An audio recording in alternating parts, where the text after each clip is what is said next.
It's time to play some Eastwood VR! Entering the Wild West world of Eastwood VR, I was immediately greeted by the most aggressive NPC I've ever come across. Bitch! Oh my god.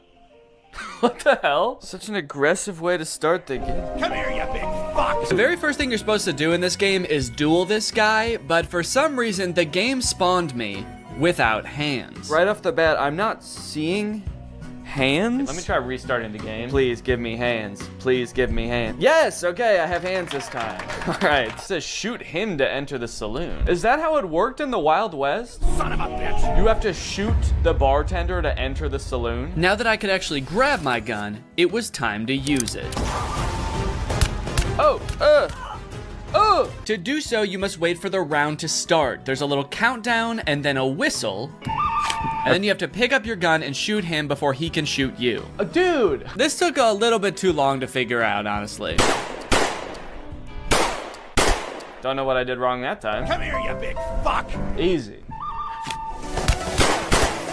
Whoa! I did it! Let's go. Hell yeah, partner. Hey, I dropped my gun and I got it back. The review said you can't do that. Guess they were wrong. So do I want to continue or restart? Yeah, as much fun as that was, I think I'm going to want to continue. Also, that is the funniest death pose I've ever seen. Dude is face down, ass up. Right. Continue. So it turns out none of the menus work in this game. So I just decided I'm gonna shoot this guy and go into the saloon. Lovely, okay. So now I'm in the saloon. This is kind of fun. I'm actually, it's not that bad so far. I immediately began to explore everything this saloon had to offer. And it turns out there's quite a bit. You can throw this pot up in the air. Whoa! You can stack chairs on top of each other. Ooh, dude, I wonder if I could like make a fort out of chairs. Probably not what the game was intended for, but dude, you can. Let's go. I guess it turns out to make an entertaining game for me, you don't need to program in any story or challenges. Just give me a bunch of shit I can move around. A glug glug glug. Do I look like I'm drinking beer? A glug glug glug. Okay, he didn't seem to care about that. Can I grab him? Oh, I've stunned him. What the fuck did I do? Oh my god. I touched him one time. I think I killed him. I think I have the touch of death, guys. I guess the game heard I like having things to pick up and move around and answered my prayers in the most terrifying way possible. Dude, this is like actually creepy. I'm holding him up with one hand. He's just like floating around. This is exhilarating. Bad boy. Holy shit, dude, this is crazy. The other patrons of the saloon didn't really seem to have much going on. Smash. Touch of death. Oh, touch of death doesn't work on him. So maybe there was just something wrong with that one guy. Maybe he had his own thing going on. He had his own demons. Don't worry about him, man. He would have done that anyway, even if you weren't there. Can I pick up this gun? And one for you? For looking at me like that? I wonder if I can steal this guy's gun. That'd be kind of fun, huh?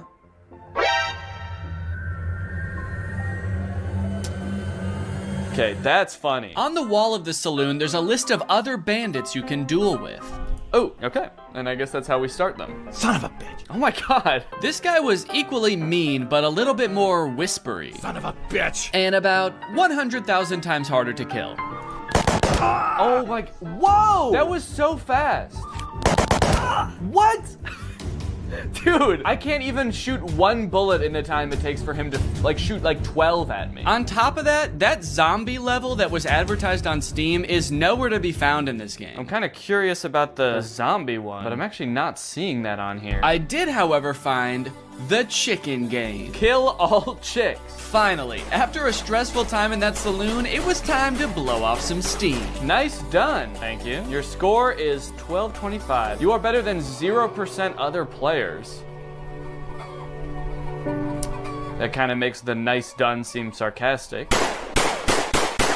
My favorite thing about this game is that the menus don't work. The only menu item that works in this game is this guy. And he's not even a menu item, he's just a guy. Oh, you're back? Dude, get out of here, man. Well, I thought I told you to get out of here.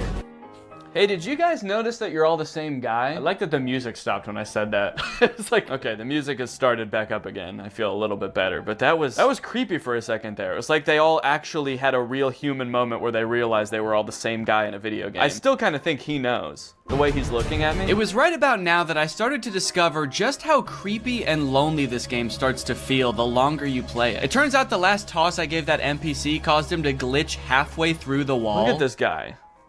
He used to just be like a jolly fellow drinking in a saloon, and now he's got this glazed over look in his eyes. His arm is like stuck through a wall at the atomic level, and I'm still gonna keep throwing him. As I chucked him further and further into the desert outside the saloon, I got a sense for how desolate this place was. Starving for any kind of human interaction at all, I decided to reach for the last duel on the board. And global show yourself. Try it out online. Are there even other people that play this game? Like, is there gonna be anyone to play against? But the fate I met in that lobby was far worse than anything I encountered in the saloon. No suitable rooms at the moment. Okay, I'm gonna host a game, see if anyone comes along. Okay, so now I guess I'm just waiting for somebody else to find this game, buy this game, and show up right in front of me so I can shoot them.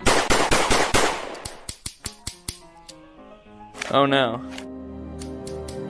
Oh no, I can't shoot the guy to go back in the saloon. How do I get out of here? How do I go back in the saloon? I can't move anymore. I'm stuck in this place until somebody else comes to duel me? Why does it say hello world in the sky? Come on, man. Let me go back in the saloon. Let me go back in the saloon. Next on the list, we have Bad Boy Simulator.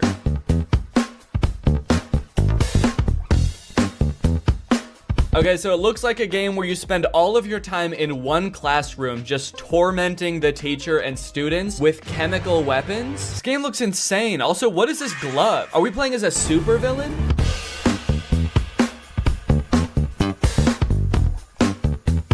I love that these two characters cough in sync. It's kind of like they're dancing to the music of the game, too. They're like, all right, let's go.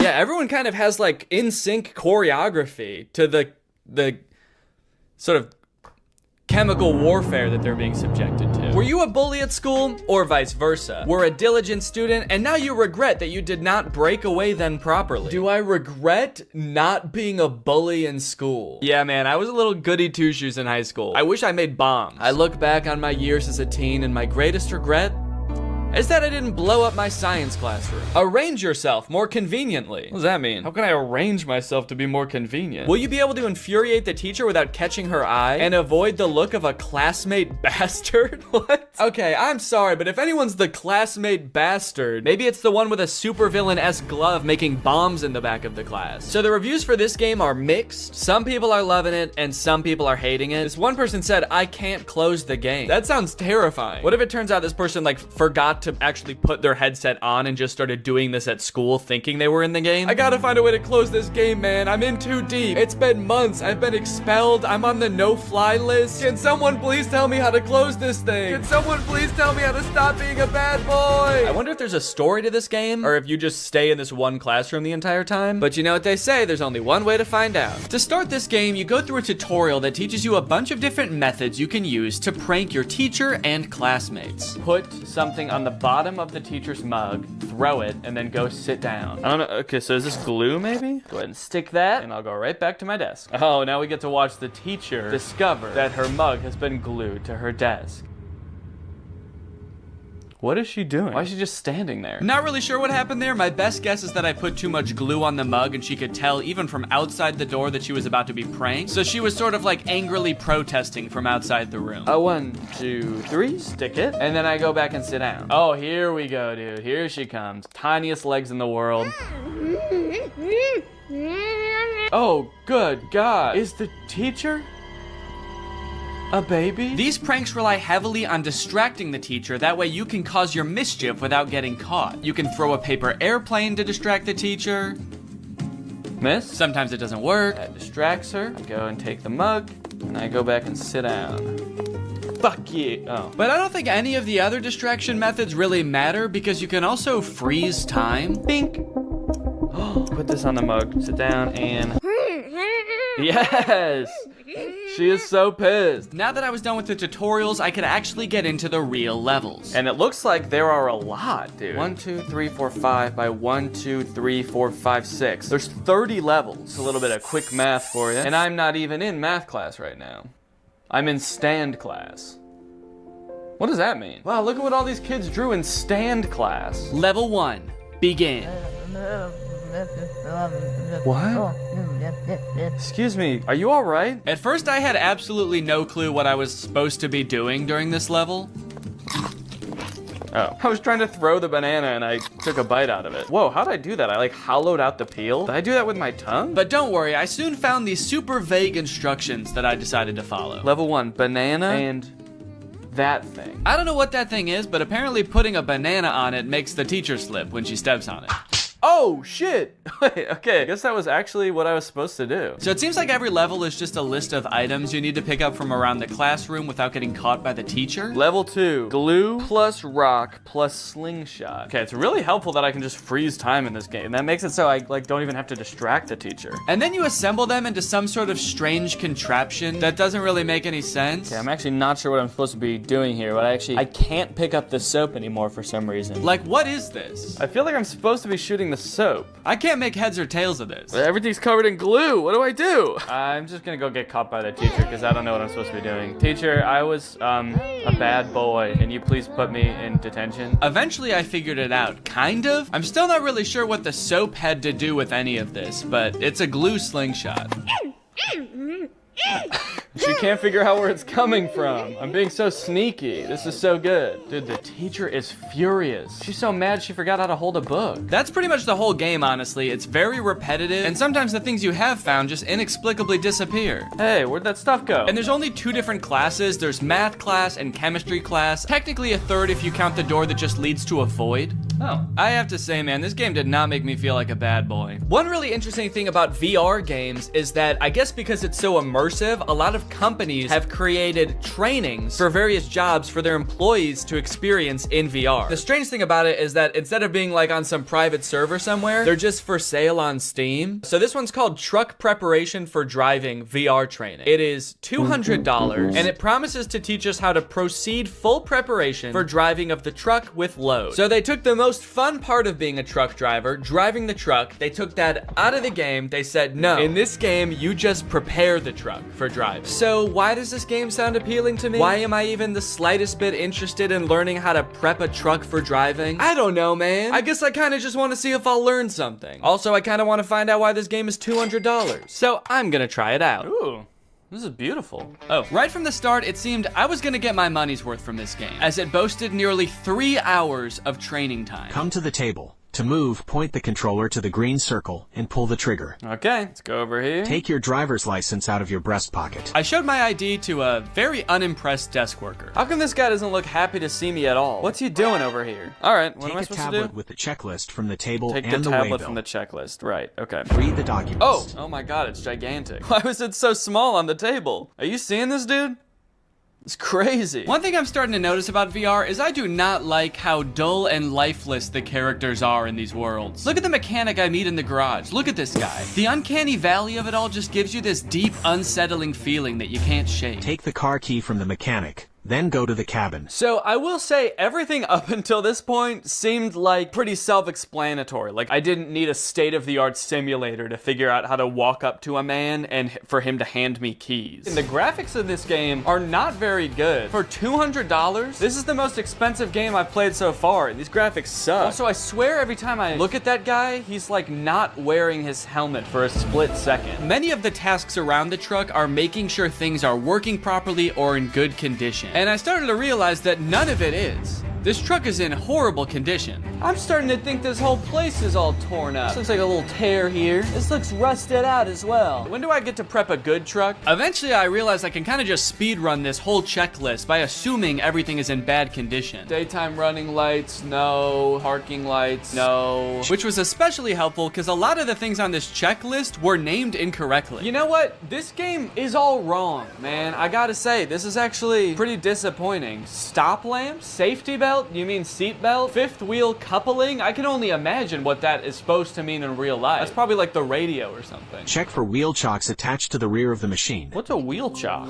On the back of the machine. What machine? The truck? Is that the machine? Is he the machine? You got any wheel chocks back there, sir? Turn around, let me see. Let me see your wheel chocks. Suddenly, all of the UI and my ability to walk around disappeared, leaving my prospects of finding these so-called wheel chocks hopeless. I tried resetting the game to see if that would fix it, but the only thing that did was erase all of my progress. Prepare the truck for driving. Come to the table. To move, point the controller to... Okay, this one actually looks like it might be a little bit more entertaining. This one is called Airline Flight Attendant Simulator. Being a flight attendant actually does sound kind of interesting, so I am kind of curious to see what that entails. And the graphics on this one look a little better too. Passenger evacuation. Wait, why did I think this game was gonna be mostly like bringing people soda and like walking around and just doing safety checks? Okay, now this makes sense now that I think about it. This game is about what to do in case of an emergency if you're a flight attendant. So does the game start off with the plane immediately about to crash? Oh my god. Well, honestly, I kind of don't want to spoil this game too much for myself. I kind of just want to play it. Okay, this game consists of 4 levels and they get increasingly intense as you go. The first one is safety equipment check. It's not anything too crazy. You just walk around the plane looking in various compartments to make sure all of the required safety equipment is there. We need 20 child belts, but look, there's only 15 child belts. Guess some children aren't going to be joining us today. We're gonna have to strap them to the bottom of the plane. The next level is where things started to heat up. Literally. Oh, there's people on the plane now, dude. Hello, everyone. Welcome to my flight. Well, sir, welcome to my flight. I'm glad that everyone on this flight is an adult, not a single child on here. That's good because we are gonna be going down. You look familiar. Has anyone ever told you you look just like that guy? And has anyone furthermore told you that you look just like that guy? There's a series of steps you have to follow to a T in order to put out the fire correctly. And if you do any of them wrong or you don't do them quick enough, you fail. Ooh, whoa, cool. All right, I'm wearing the smoke. Oh. All right, that time I wasn't even goofing around. I was being dead serious that time. That's okay. We need to learn how to do this first, I guess, and then once I know how to do it, I'm gonna be able to speed through this lickety-split. And speed through it lickety-split I did. Once I had the instructions down, I was opening the door, I was extinguishing the fire, I was pouring water on it. What? Oh! Okay, yeah, I did fail that time. I forgot a few steps. And the source of the fire hasn't been inspected? But I did eventually get it. How did I do? The source of the... What? Kind of. It's been inspected. Oh, it says mission passed anyway. Okay. Well, I'm pretty happy with that. I mean, who really needs to inspect the source of the fire at the end of the day? The passengers can do that. Okay, aircraft depressurization. This one I could not figure out, man. You're just standing around when suddenly the airplane depressurizes. You have to put on a mask. Ah! Okay.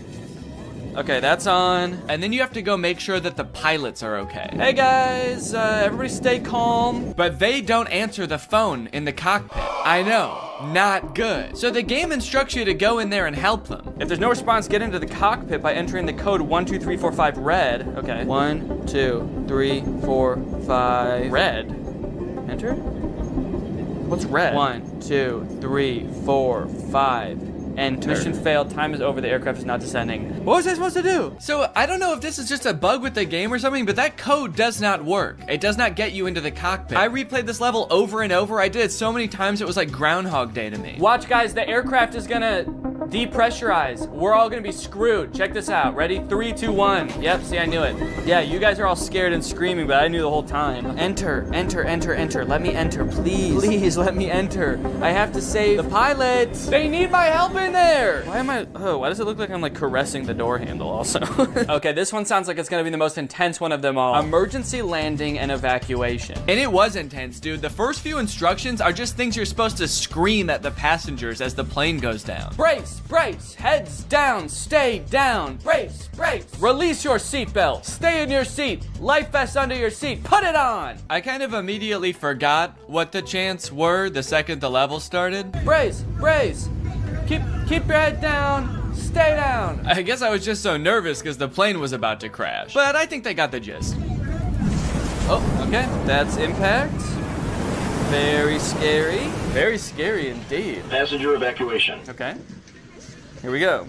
Next step. Release your seatbelt. Stay in your seat. Life vest under your seat. Put put it on. Oh, they are, okay. They all already have it on. Okay, so next. Now it was time to get everybody safely off the plane and into the ocean. Whoa, dude, this is crazy. Hey, guys, that's not, no, don't do that. I don't think you're supposed to do that, are you? Isn't everyone supposed to get on this thing? Where are you going? We're in the ocean. Oh, shit. Oh, no. Okay, it's attached. I was like, I was just gonna float away and then, oh, hello. Got these two clones lined up, ready to go. Okay, right here. Oh, okay, there they all go. Wow, seems like they all really know how to do this. Has this happened to you guys before? Check the entire cabin for any passengers left inside. There better not be anybody still on this. Oh my God, dude, get up, get up. Inflate the life vest, get up, go. What am I supposed to say? Excuse me. I gotta admit, it was pretty fulfilling to help all of these scared passengers off of the plane in a calm manner, and oh fuck, I have to get in the cockpit again. I hope the pilots are alive. Literally everybody else lived, so it would be kind of a bummer if they didn't make it. 1, 2, 3, 4, 5, enter. Oh, it worked this time. All right. Hey guys, I don't know if you noticed, but the plane did crash, so just wanted to let you know. There you go. Oh, okay. All right. You're good? And you as well? Are you good? Oh, okay. Perfect. No, don't get your hands off the steering wheel. We're not in the air anymore. We crashed. Get your hands off the steering, please. Now that I'd rescued everybody else on the plane, it was time to rescue myself. A jump, a jump. Mission failed. This last one I kind of have a complicated reason for picking, but I think it's interesting. This game is, I think, one of the most popular VR games you can play right now. It's called Gorilla Tag. I'd never heard of it before researching this video, but it seems very popular. Here we find a most curious creature, moving on two paws, able to traverse great distances. So it seems like a multiplayer VR experience where you play as a gorilla who inexplicably does not have legs. I don't know if they all just escaped from some kind of laboratory where they were being experimented on or something, but none of the gorillas have legs. And also, instead of like using the joystick to walk around, you like swing your arms like an actual gorilla walking around, which seems super annoying, honestly. But this game has very positive reviews. 93% of the reviews for this game are positive, but I read through some of them and it gave me a little bit of pause. Positive review. This is the reason I do not want to have kids. Positive review. Kids call you racist stuff, but you will get used to it. Positive review. Dislocated my finger in real life. I think what I'm getting at here is that the game itself is well designed and fun to play, but because it's a multiplayer game, the other people on the app, being mostly children, make the game a terrible experience. At least I think that's the case, but I want to check it out for myself. Is this actually a good game, or do the clientele ruin it? You start out in a cave learning to walk as a gorilla for the first time. This walking mechanic is very annoying and would only continue to get more annoying as the game went on. Also, I'm not sure why the game is third person in this recording. When I was playing, I was in first person as the gorilla. So this is what a gorilla's hands look like. But as you emerge from the cave, you are greeted by hundreds of children. Oh. Never give up. Whoa, suddenly I can hear people. Hey, hi, I'm new here. I don't know how this game works. Can anybody help me? Yeah, I will. Jump down. These children were immediately so eager to teach me how to play. They also turned me into lava. I'm still not sure what that means. Wait, what did you do to me? They swarmed me like a pack of feral wolves and immediately started asking me questions and showing me how to do things. This is kind of overwhelming. Do you already know how to run? So you gotta run like diagonal to the ground like this. They wanted to show me how to run, how to throw balloons. They wanted to feed me hot dogs. Thank you. So hospitable. Thank you. So overall, most of them were pretty nice. There was this one gorilla who kept asking me to change his color code in a very intimidating way. You take off my color code? What? You take off my color code? I don't know. I don't know what that means. This guy was weird. He also made me do a bunch of tests to make sure I was really new and I wasn't just faking it. Press this right here. Ooh, hats. Press right here. Put on. Press right here. Put on. Okay, you're actually new. Oh, you thought I was razzing you? You thought I was messing with you? I wouldn't joke about that kind of thing. Do you want to know how a real man does it? Yeah, show us how a real man does it. Bro, a real man do it like this. Whoa! That's a real man. While I was being taught how a real man runs up a wall, I was told that the $1,000 Meta headset I bought to play all of these games was actually the worst possible one I could have used. For some reason, I feel like it's like my hand is just not sticking in the wall. What are you playing on, Oculus or Steam? On Steam with the Quest Pro. So you have about 85 hertz. Okay. So your hands are not as sticky as the Oculus players. Wait, what did you get? The Pro? Yeah, but I'm playing it on Definitely Steam. should've not bought that headset. What the hell, Steam? And Mark? My gaming setup is too good for Gorilla Tag? How fucked up is that? Once the Gorilla children had cooled down a bit and started to go back to doing their own thing, I asked my friend here if there was anything else to do in this game. Are there like mini games in this game, or like what is there to do? He decided he should take me under their wings / monkey arms and teach me their favorite game. Let's teach them how to play Monkey on the Shelf. Okay, let's go. Now jump on the computer. Okay. Now join code Joe Mama. Monkey on a Shelf is a don't touch the lava type game where you try to make it from one end of the room to the other without touching the floor. I kind of thought there would be mini games like programmed into this game, but there is no structure at all. They just like pick one monkey to watch and make sure people don't touch the floor. While we played, we got to talking about some of the negative things people had to say about this game. Are there a lot of racists in this game? The review said that like it was just a bunch of racist little kids. Yes. Yeah, there are. There are. Did they get banned? These report. Sometimes. Before I knew it, it was time for me to log off. All right, guys, I gotta go. But can I just say? Nice knowing you. Can I just say thank you guys for taking me under your wing and teaching me how to play this game. I couldn't have done it without you. Thank you guys. You're welcome. You guys are the coolest monkeys I've ever met. Yep. All right, bye. Well, Greg, there you have it. The world of VR is a magical and mysterious place that I am proud to have explored here with you today. If you have any other games you want me to check out, let me know. If you're not subscribed yet, make sure you subscribe and turn on my notifications to join Greg. Otherwise, go ahead and check out another video right here, and I'll see you guys in the next one. Bye-bye. Life as a new dad is pretty good. Rocking my baby to sleep, watching him crawl for the first time, and there's so much to look forward to.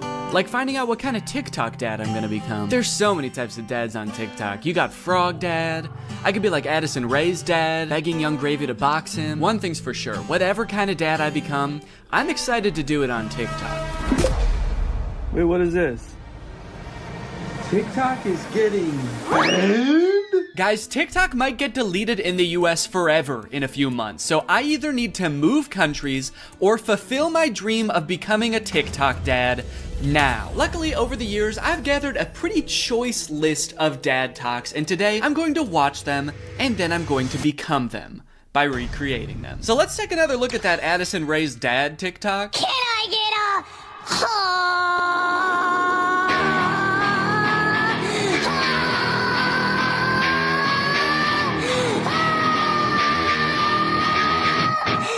Okay, so this TikTok is from a couple years ago. It's from 2022. And if you were unaware of this situation where Addison Rae's dad wanted to fight famous rapper Young Gravy, I believe it started because Young Gravy made some comment on a podcast about finding Addison Rae's mom attractive. Now, Addison Rae's dad and his mom aren't together and haven't been for a long time, I think. But nevertheless, Monty, that's his name, Monty Lopez, decided to settle the score by getting on TikTok and begging Young Gravy to fight him.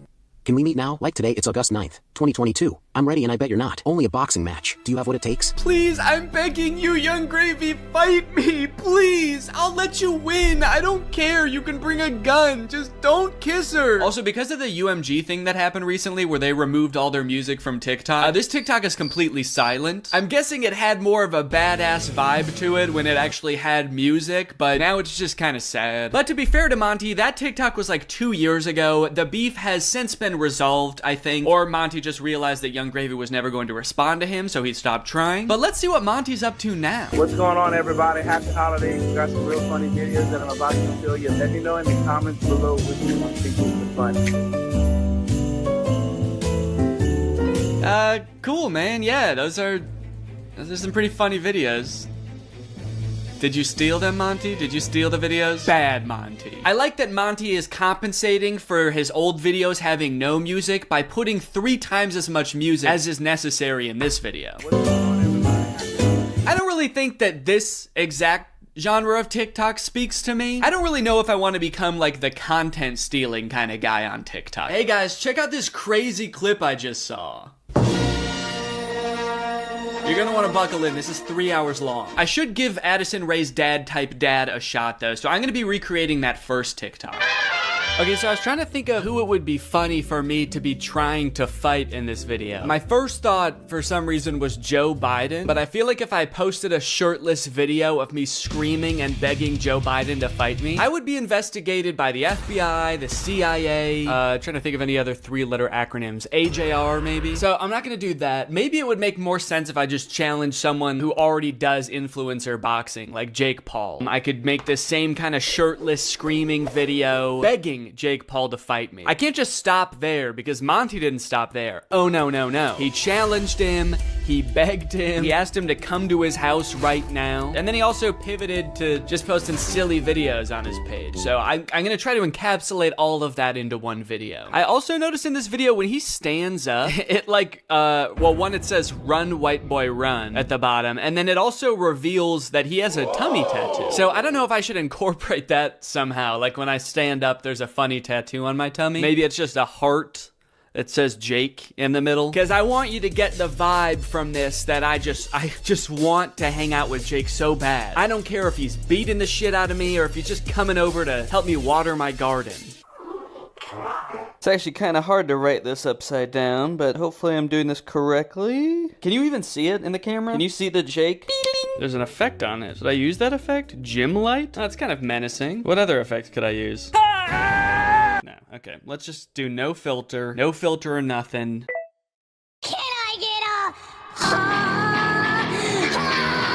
I didn't like filming that at all. Actually, I hate that. I'm gonna put my shirt back on. Yeah, sorry, I hated that. I'm gonna keep my shirt on, actually. I thought I was gonna do it with my shirt off, man, but I can't do it. I just can't see myself convulsing shirtless like that. I don't even think I want it on the internet, to be honest. I don't want it. Nobody should see that. So it's gone now. I'm just gonna have to live with Jake tattooed on my tummy, and that's just gonna be a secret between me and you guys. Nobody's gonna know that that happened. Okay, let's try again. Shirt mode activated. It's hard to press the start button the way I have my phone propped up. The keyboard's kind of in the way here. There we go. Okay, shit. God damn it.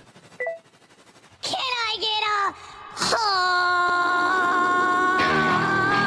I might have been pretty good. I am picking up my phone at the beginning, but I think I went menace mode for sure. Actually, the beginning where I prop my phone up adds some kind of authenticity to it in a way. I don't know if it's like a millennial pause or kind of makes it seem like this video was totally off the cuff. Like I wasn't even planning on recording this. I'm just setting my phone up because I'm getting so pissed off. Well, I guess I'll just finish her up then.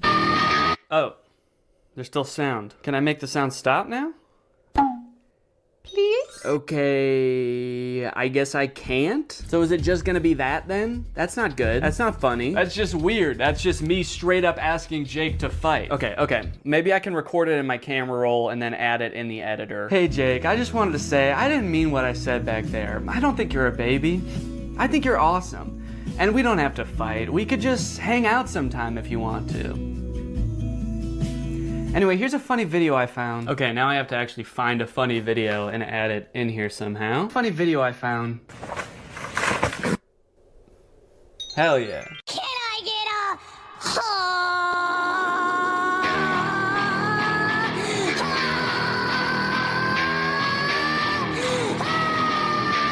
Hey Jake, I just wanted to say, I didn't mean what I said back there. I don't think you're a baby. I think you're awesome. And we don't have to fight. We could just hang out sometime if you want to. Anyway, here's a funny video I found. Yeah, I think it's perfect. And I think it's ready to post, and I'm not worried at all about what people will think when I post this. So I think after I create all the TikToks, we can take a look at some of the responses to them.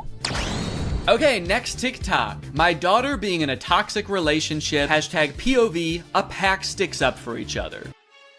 One of my favorite things about this TikTok is how many people show up. I thought it was just gonna be the dad at first, but then more and more characters keep coming in. It kind of makes the dad seem a little less badass. Like, no wonder the boyfriend's scared. He is severely outnumbered. I also love how the uncle comes into frame by touching the brother's shoulder, but it's obviously just his own hand touching his own shoulder. You know you're in for trouble when you feel your uncle tap your shoulder. You know how uncles do?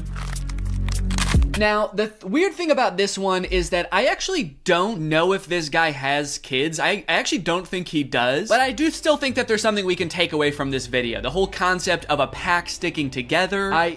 Oh, are they wolves? Oh, I think they're werewolves, and that's why it says a pack sticks up for each other. And that's why all their eyes turn blue, this horrifying shade of blue, and the dad has on a wolf necklace. So they must be wolves. They've got wolf eyes. Wolves have blue eyes, right? Oh, wait.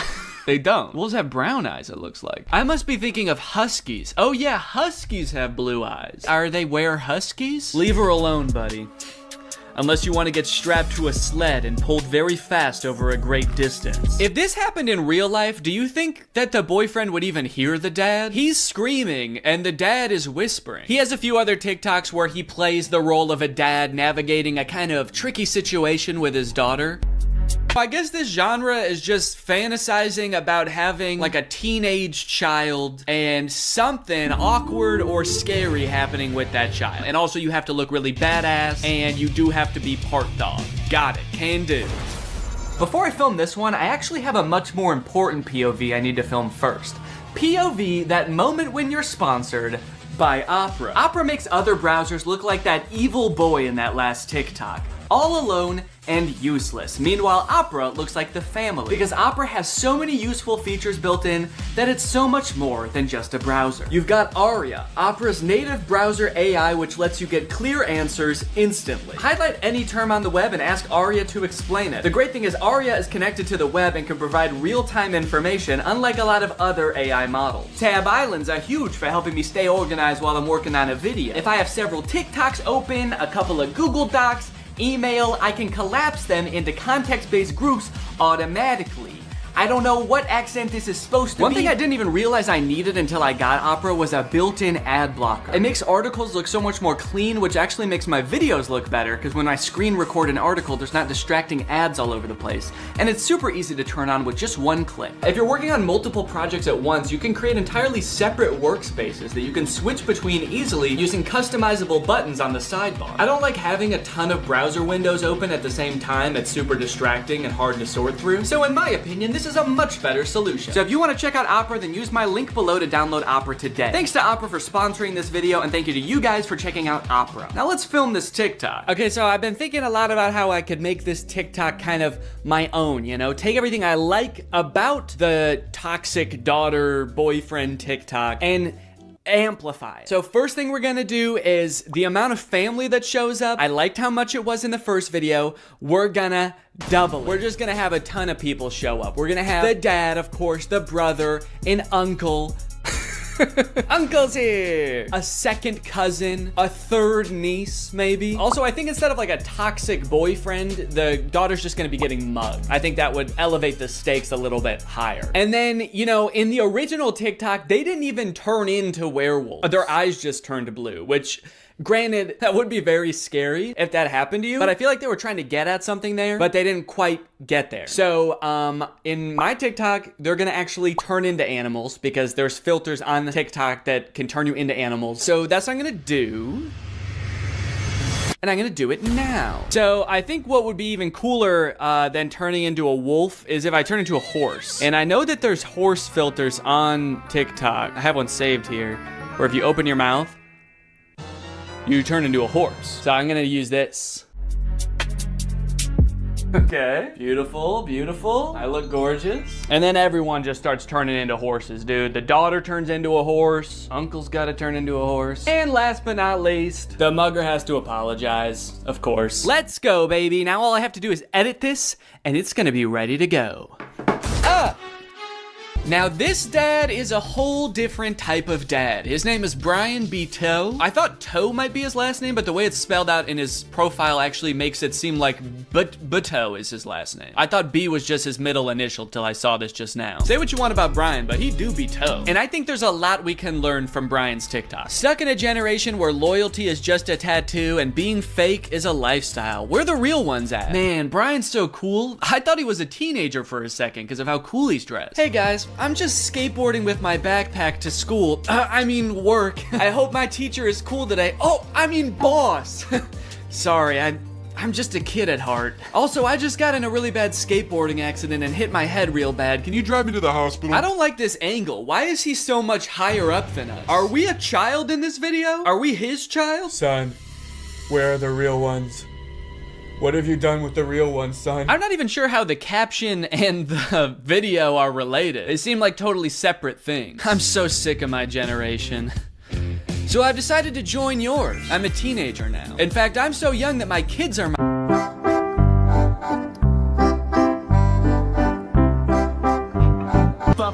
Alright, now, obviously, I don't like this video. I don't like it one bit. But I'm mature enough to realize that I'm not the target demographic for this video. This video is for MILFs. 'Cause you a MILF. And I'm not a MILF. I'm at most a dill.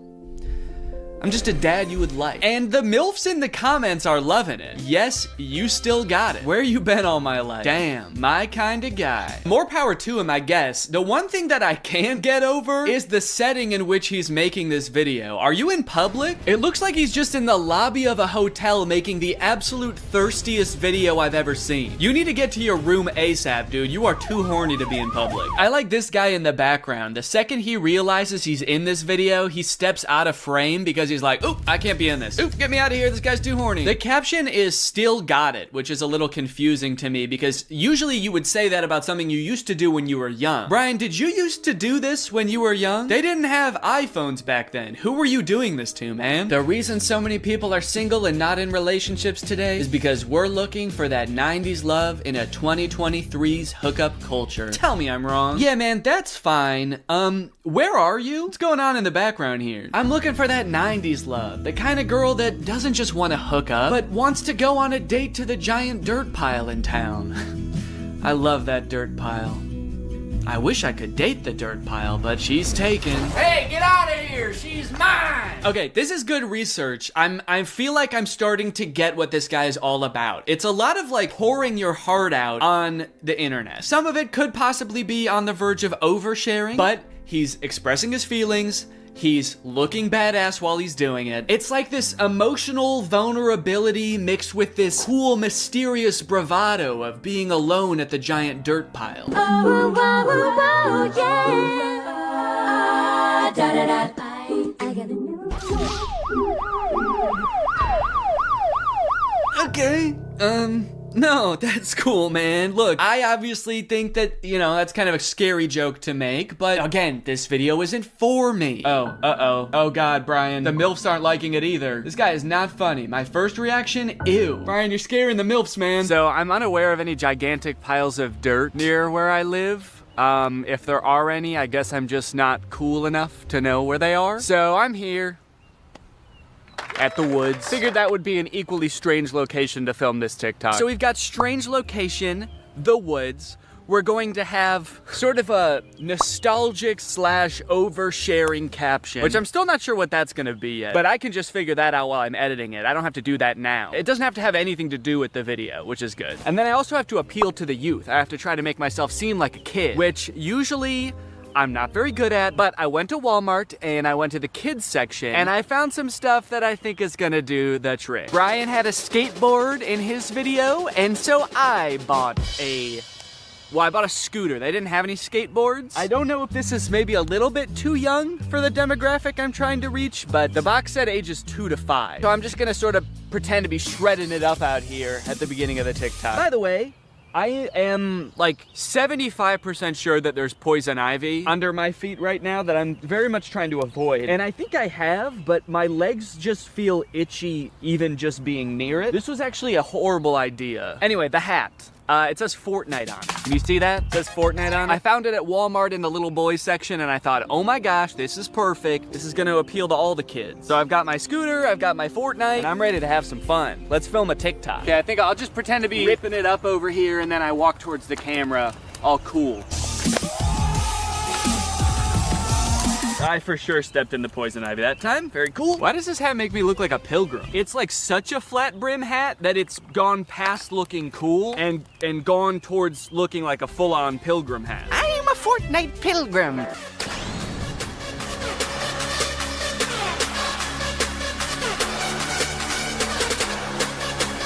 This one's just kind of a fun one. It's just a picture Shaq posted with like 20 seconds of music and then 20 seconds of silence. I don't know. Could be the move.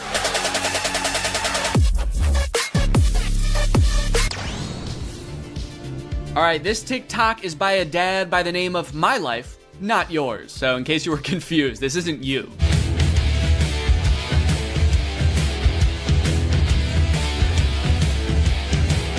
Yes, dude, thank you. This is the kind of energy I'm looking for. When your kids need you, you drop everything. And you don't walk, you don't run, you don't even drive. You jump through the air like a giant bunny and you land right where they are. I guess we don't see where he lands. It would be kind of funny if it like cut to a reverse angle and he just landed at the bar. But one TikTok in, I am liking this guy's style.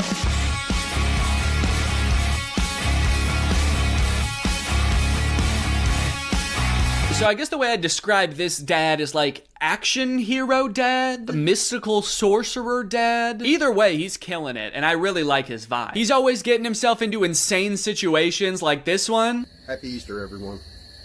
So funny about how nonchalantly he says Happy Easter and then teleports himself into the UFO and kamikazes himself. Like, did he know that was gonna happen? Based on how chill he was, I kind of feel like he didn't. Happy Easter, guys. Oh, what the fuck is happening? What the fuck? Ah!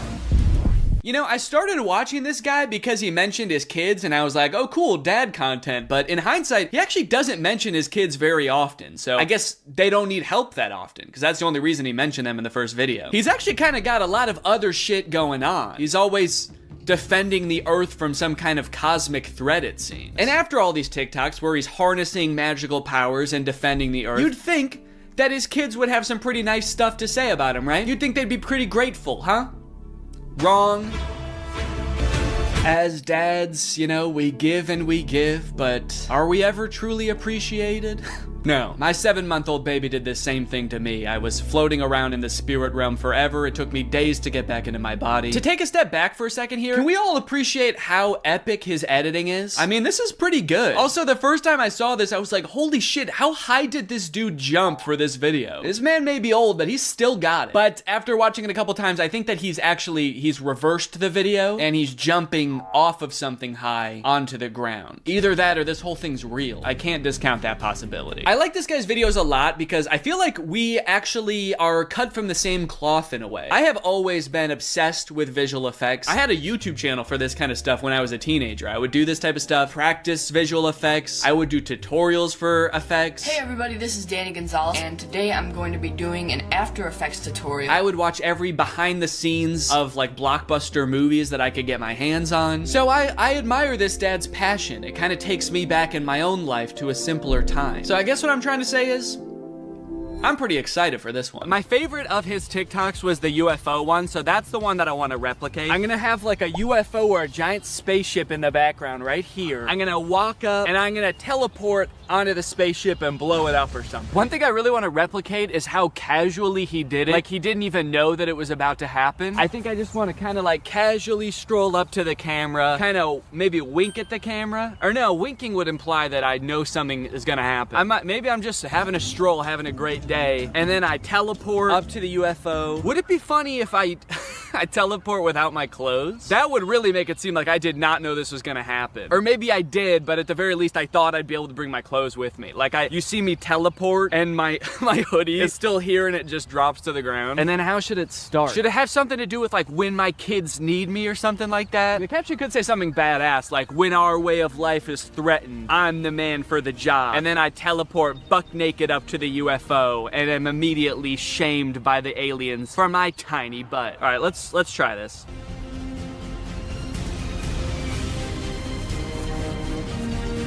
Okay, and then I'm gonna take off my hoodie, put it right where I was. This? Don't keep going. No, stop. You're getting distracted. All right, look up CBS's logo. It's Big Brother.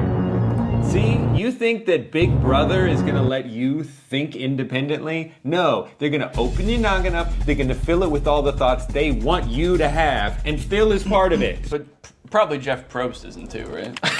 Yeah, we're free thinkers. Basically, what we're gonna do is YouTube Shorts. Maybe we should be looking at more shorts. Alright, if you two could shut up for a second, I have an important announcement. Today, I want to help you guys out with your budgeting a little bit. You can budget your car payments better, your travel, your groceries. Does that sound good? Well then listen up, because we're going to talk about Rocket Money, the sponsor of today's video. Rocket Money is a personal finance app that lets you lower bills, cancel unwanted subscriptions, make custom budgets, and lower your savings all in one place. With Rocket Money, you can create a custom budget for any category in seconds. The app shows you where your money is going at all times and identifies your top spending categories and even gives you insights on how to better budget in the future. As someone who spends a lot of money eating out and not as much as I would like on travel, this is a great way for me to visualize like how much spending is happening in each category, where I can cut a little bit, where I can add a little bit. They'll also notify you when you have upcoming charges or when your balance is low. That way you can avoid overdrafts and late fees. And if that wasn't cool enough, Rocket Money can also help you lower your bills. Rocket Money automatically scans your bills to find savings. They can help negotiate bills for you, whether it be your internet service, your cable bills, and more. So you don't need to worry about those pesky customer service calls. Rocket Money's gonna get in there for you and negotiate the best possible rate for you. This is great for me personally because I am notoriously bad at looking for deals. I don't like to haggle. I don't like to negotiate, so the fact that this is built into the app makes it so much easier for me to know that I'm getting a good deal. So to save more and spend less, join the over 5 million members using Rocket Money today. Go to rocketmoney.com/Danny or use the link in the description to get started for free. Flat earthers, or some of them, believe that beyond the ice wall is this other world. I feel like that outer world thing, I've heard of this, but I've only heard of it recently. I wonder if that's like a new lore that just dropped, because I thought that the ice shelf was supposed to be the end, and then they were like, no, not only that, we know about Acton. And then there's another wall around here, and then Osiris is out on the outside. Do you think the Flat Earth conventions are just people trying to one-up each other with the amount of knowledge they know about the outer ring? Oh, you think this is the last ice wall? There's one more. Nope, there's actually 2 more. There's actually 3 more, and at that one, it loops back around and you're here again. That's more interesting than the Earth being flat, is that if you just keep going,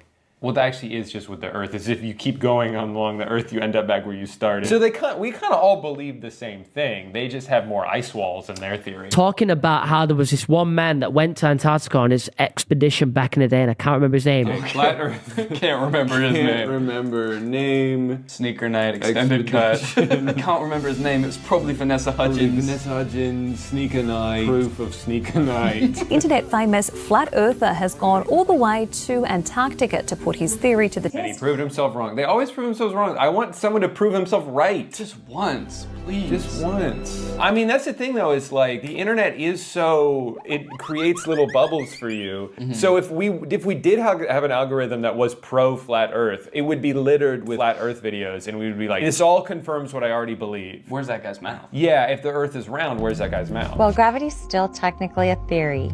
We know that there's an up and a down. As far as Coriolis, I was in the military and I've shot weapons and... She's just threatening him. Yeah. So basically, you're going to believe what I believe because I have a lot of experience with guns and missiles. As far as Coriolis, I'm going to fucking kill you. What kind of weapons, if you don't mind me asking? Like ICBMs? Well, I'm wearing a vest with a bomb on it right now. Okay. What will it take for you to detonate that? If you say one thing that makes me question my beliefs, I'm going to kill all of us. Okay. And so how do you feel about sunsets? They think that there's like these enormous structures. It ignores something that everyone knows. There's this enormous water table that's underneath the pyramids. What's a water table? It just means that there's like water, like a well of water. I think because of the Nile. Like, you know how when you're at the beach, if you're not at the water, but you dig a hole, there's water under there because you're close to the water. So the pyramids, if you dig below it, eventually you get to water. Right, and so there couldn't possibly be like a big guy down there. Oh, right, because he would have drowned? Okay, next conspiracy, aliens. What should we Google aliens-wise? Aliens wise? Are aliens wise? Aliens wise? Yeah. Are octopuses alien A creatures? group of scientists that were speculating that octopi had come from somewhere else, and frozen eggs had actually come from somewhere else. And the reason behind this theory is that octopuses are freaking weird. It's like that. How could something like that exist on Earth? Because they look so fucking weird. They must have come from some octopus-shaped planet. And also, if the Earth is flat, how could there be? So hold on. Can you I need silence. Were you gonna say, can you call me back? Can you call? I'll call you back later. I've heard theories like this before about like some life coming from other planets. There's a theory that like all life comes from another planet. Like an asteroid had life on it and came from some other planet after like it got hit by a meteor, and then that came here, and that's how life started on Earth. And to me, that just feels so lazy. They're like, how did life start on this planet? It came from a different one, and that's all we need to figure out. Right, but then because then it's like, well, how did it start on that planet? An asteroid. Oh, from a different planet? Mm-hmm. Yeah, that makes sense. Okay, well then follow-up question, how did it start on that original planet? Like, where did it come from? God drew what? God drew an asteroid that came from another planet. The octopus is still extremely similar biologically to us. You look at an octopus cell under a microscope and you wouldn't be able to tell the difference. Right. Yeah, but you know, when you can tell the difference, when you fucking look at an octopus and you look at a human. We're not so different, you and I. If I look at you like this, I can't see shit. You might as well be an octopus up against my face. Veteran describes strange alien encounter in Vietnam. I like that strange is in all caps. What if it just said, veteran describes pretty normal alien encounter in Vietnam? They should have done veteran in all caps out of respect. And we should probably stand for this out of respect. Yeah, I think so. Whoa! Dude, it's not flat at all in here. There in the shrubbery, coming out of it, are little gray entities, about 4 foot tall. That's how I'm trying to be. Oh, you're just saluting? Till the day I die, I'll remember what the little entity said to me. And the way he said it, it was like, Clifford. It was like, I'll never forget what this little guy said to me and the way he said it. Yeah, he said, and then he blew up. He exploded. I think he was asking for help. I'm gonna explode. I'll never forget that. And the way he said it, it was like, Clifford, you are not supposed to be here. I mean, he's right, we weren't. You normally don't carry your weapon on full automatic. I put it on full automatic and I started to fire, and I yelled out, VC, VC.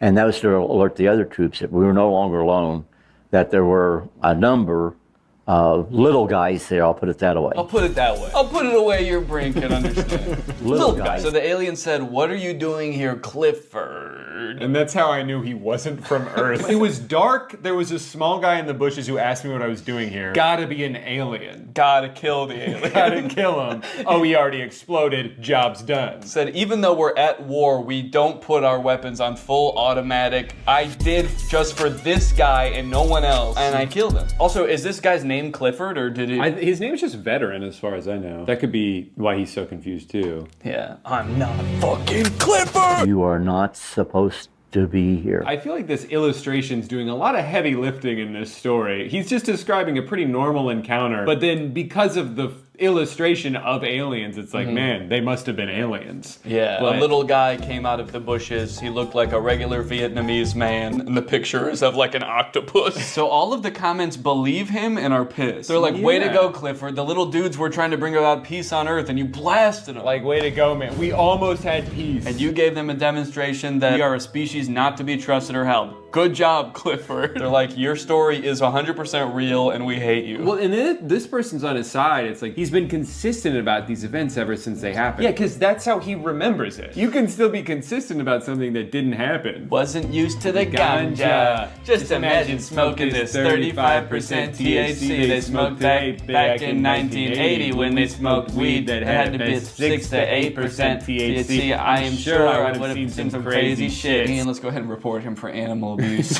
More like plant abuse, because he's smoking the shit out of that ganja. Ganja! That explains who are the gray aliens. Okay, yeah. Well that'll be helpful because the last one was about the gray aliens. How exactly do you become an expert in that? Do you think it's Clifford again? Yeah, well he definitely seemed to have a lot of expertise because he saw them with his own 2 eyes. And he shot them with his own one gun. Oh my God. Gray aliens are perhaps the most commonly encountered extraterrestrial species that we know, named for the coloration of their skin. Oh, they're gray aliens because they're gray aliens. That they've been hybridized multiple times, and we're seeing a lot of different types of features. So there's a basic. I can't get into them now, but we're seeing many types of As this is only a YouTube short, I simply don't have time to go into great detail. Wait, my son got kidnapped by them when he was 9 years old. He was missing for a day. He told us that they have created us humans and need to create more humans in other planets and need his blood. I believe my son. Let's click on this guy's profile. Bullying his son. My son played with them when they abducted him, and he confirmed that they acted like little children. And they said, Clifford, what are you doing here, Clifford? Aliens think everyone's name is Clifford. Oh, what up, Clifford? Welcome back, Clifford. I think every human they see is the same human that they just saw. Good, you look very different today, Clifford. What a strange planet only inhabited by one man named Clifford. Who changes shape every day. Don't shoot me again, Clifford. Your bullets have no effect on my robot body. But they have extreme effects on my feelings, Clifford. It's the intention that hurts. As my son has mentioned, when he was inside the ship. As my son has mentioned countless times, my son, who's an expert, 9 years old, got abducted. It's a computer-based reality which they created long ago, and many souls were kidnapped and then put inside these machine bodies, so they used what is known as spiritual necessity. Do you think this guy's ever done drugs? No. He's too busy. He's trying to get his son back from the aliens. I believe him because they were in my house around 1997. Unfortunately, I panicked so badly they didn't speak. I regret it now. I might have gotten answers, but I couldn't believe what was happening, and I had 3 little girls asleep in the house. Two of mine and one of my best friend. Huh? Wait, I had 3 little girls in the house, 2 of mine and one of my best friend? I think his best friend was a little girl. Yeah, my daughters were hanging out with my little girl best friend. They have so much in common because they're the same age. And when the aliens came in, I panicked. Because I didn't want them to wake up, my best friend. So yeah, I guess aliens, the little gray guys, must be very shy. Because if you panic a little bit, they're like, oh, sorry, Clifford. We'll come back later, Clifford. We have to go now. We are gray. So now it's just these two talking to each other. Yeah, what, did they visit you again? They told my son that they will come again, but they didn't come anymore. He saw a tall man with blonde hair. Okay, wait, hold on. So the story is falling apart a little bit. He's like, yeah, he saw all aliens. And it's like, okay, well, there was one blonde guy. One guy with blonde hair. And I guess some of the aliens they kind of looked like they had regular hair on their head. They had regular Vietnamese hair, and they were just short little guys. Speaking Vietnamese, I couldn't understand a word they were saying. It was like some sort of foreign language to me. I shot him. My bullets did have an effect on them. I'm writing this from jail. Your son is wrong. At least mostly. I can confirm there was a tall blonde guy. Wait, also report encountering tall, chalk-white, blonde-haired, blue-eyed, barefoot. Barefoot. So he's saying that people who were abducted by the gray aliens often report the presence of a Drew-like entity as well. Yeah, and that is how they refer me as the Shining One. And they do not blink. But I don't know, I blink. What was it that you said to me when I started recording this video? No blinking, it's disrespectful. No blinking, it's disrespectful. I have to go. I've been found out. I never should have agreed to do a conspiracy video with you. It was only a matter of time. Yeah. Channeling Bashar has definitely changed my life in profound ways. Now, again, not everyone has to believe that Bashar is real. That's good. Yeah, that really works out for him, whether you believe me or not. That's the great thing about being crazy, is that you can believe whatever you want, and even if other people don't believe it. Even if it makes no sense, it doesn't matter to you. So he delivers information, which he sometimes calls an instruction manual or the formula. And when people follow it as precisely as possible with an open mind. That's such a great caveat to say that if they follow it closely with an open mind, then it will work. Because if it doesn't work for someone, he would just say, well, your mind just wasn't open enough. You clearly had some reservations about it. And that's the only reason it didn't work. And Bashar could tell. Yeah, he's very skeptical with people. How to channel Bashar. So it looks like there's only one person in the world who even thinks Bashar is real. 2 shirts. He has 1 shirt, but it changes colors when he channels Bashar.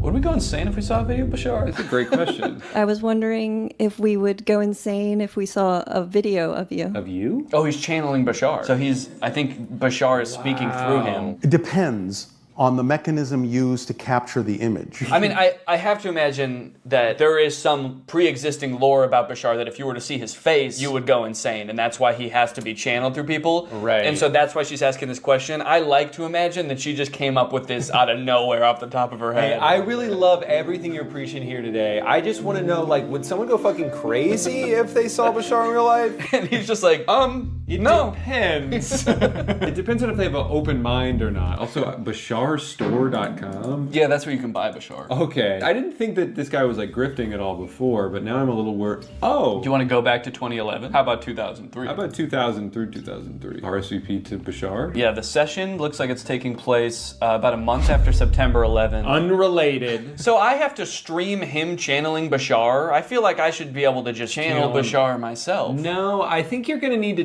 do it through a Bashar expert. I definitely feel like he needs about 500 grand. We could. Yeah. Do you think 500? There's greatest tech flops, starting with the Humane AI pin. I did a video on the AI pin when it was announced months ago as this sort of AI-powered phone replacing device that you wear on your shirt. And look, personally, I'm all for rethinking the form factor of the smartphone to make it less distracting while still maintaining all of the functionality, but unfortunately, the AI pin did the opposite of both of those things. In the demos on their own product announcement, it was screwing up hard. It was messing up facts. It also seemed super difficult to use. And it seemed like they were being intentionally vague about what the thing even did in the first place. It's a standalone device and software platform. It seemed like the type of thing that literally only a sucker could buy.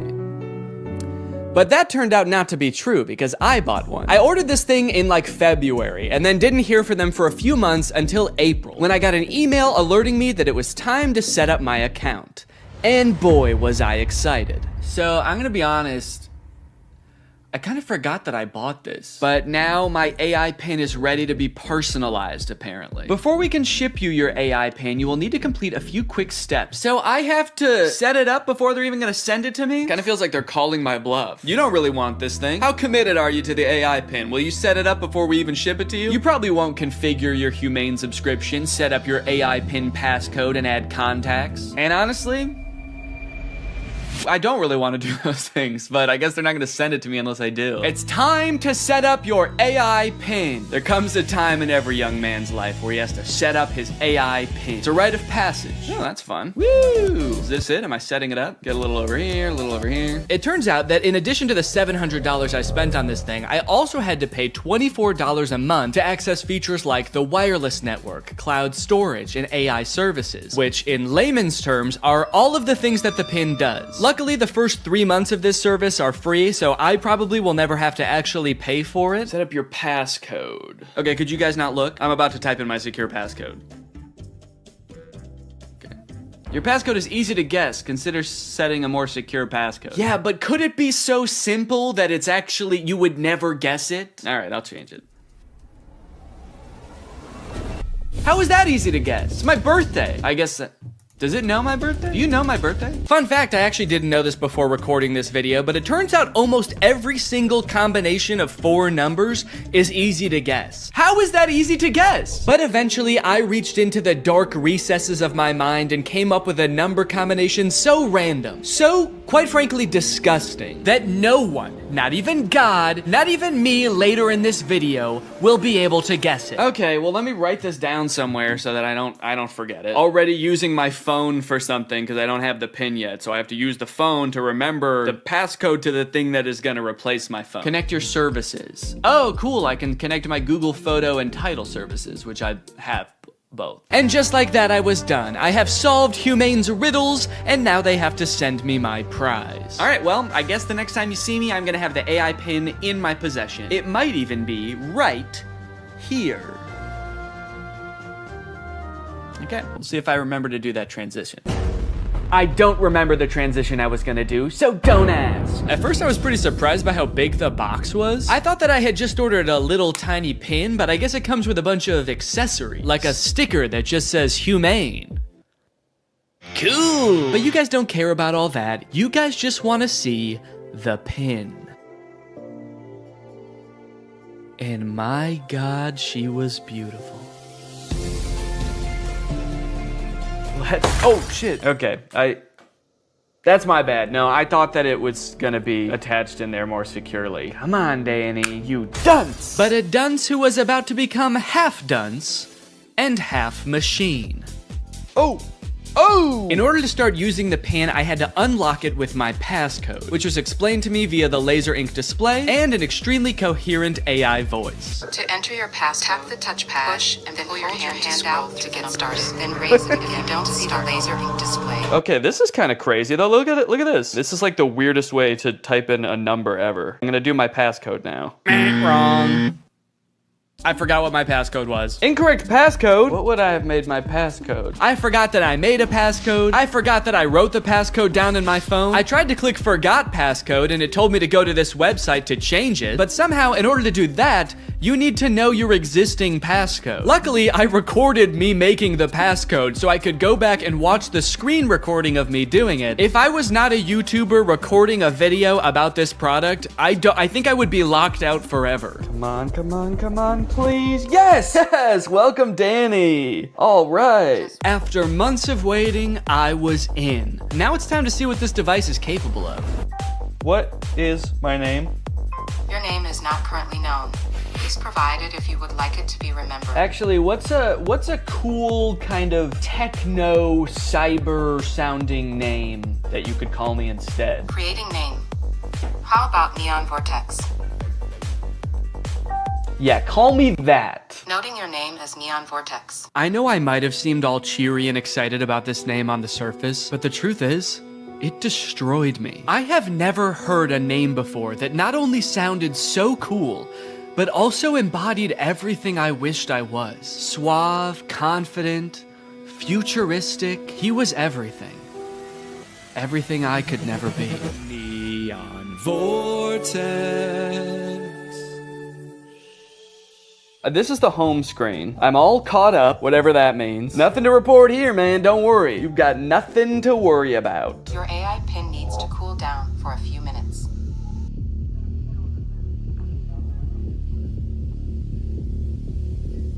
What? Yeah, so apparently it does that. Like a lot. If you use the display for more than 10 minutes, or the pin is in close proximity to a heat source, such as, I don't know, the human body, then it'll shut itself down so it can cool down for a few minutes. But hey, man, that's fine with me, you know, that just gives me more time to think. To think about him. The next day, I decided to put the pin's basic phone functionality to the test. Things like calling, texting, navigation. Since this thing is essentially supposed to replace your phone, it should be pretty convenient to do all this stuff on the pin. It should be. The weird thing is it seems like you can't make any changes to the pin on the pin itself for some reason. So if you want to change any settings or add contacts, which I needed to do to test this as a phone, you have to use Humane's web portal on an inferior device like a computer or a phone. Gross! Not a great start for the pin, but now that I have done that, I should hopefully never ever have to use one of those ancient relics again. It's just one flashing green speck over here. I guess the laser ink display is already kind of messed up. Probably not a good sign for this technology, but you know what? This is a new thing, this whole laser ink display, so I will, whoa. Cowboy Carter, time to strike a match. What am I playing? Beyonce? And Dolly Parton. Don't know how I started playing that. Guess that's just a feature. If you make just the right gesture, it'll start playing the newest Beyonce song that exists. All right, let's start off by trying a phone call on this thing. I'm gonna try to call my wife Laura to tell her that I miss her. Call my wife. I'm sorry, I couldn't find a contact for my wife. Okay, fair enough. It doesn't know who my wife is, so I'll just tell it. If I tell you who my wife is, will you remember? Your AI pin can remember who your wife is if you provide the information. Excellent. So I told it, my wife's name is Laura. Please remember this. It's very important to me. Updating memory. Noting that your wife is Laura. I wish people said that every time you told them something important. Updating memory. Yo, what's up, dude? My name's Paul. Updating memory. Analyzing Paul. Great, so now we're both on the same page. My wife is Laura, and I want to call my wife. So now it will call Laura, right? Call my wife. Multiple matching contacts. Which one do you mean? Laura Fuexlow or Claire? What? Claire? The girl I went to college with. Unfortunately, I did have to go back onto my computer to figure this out. And amongst all the data stored within my portal, like my name being Neon Vortex and the tunes I've been rocking out to lately, was the answer. My wife's name, according to the pin, was Lore. It thinks my wife's name is Lore. No, that's simply not correct. So I went ahead and fixed it in the portal, you know, that's what the portal's there for. So I fixed it, I changed it, and now it's gonna work. Call my wife. There are multiple matching contacts. Which one do you mean? Oh my god. Call Laura Fuchel. I'm sorry, I couldn't find a contact for Laura Fuexlow. How?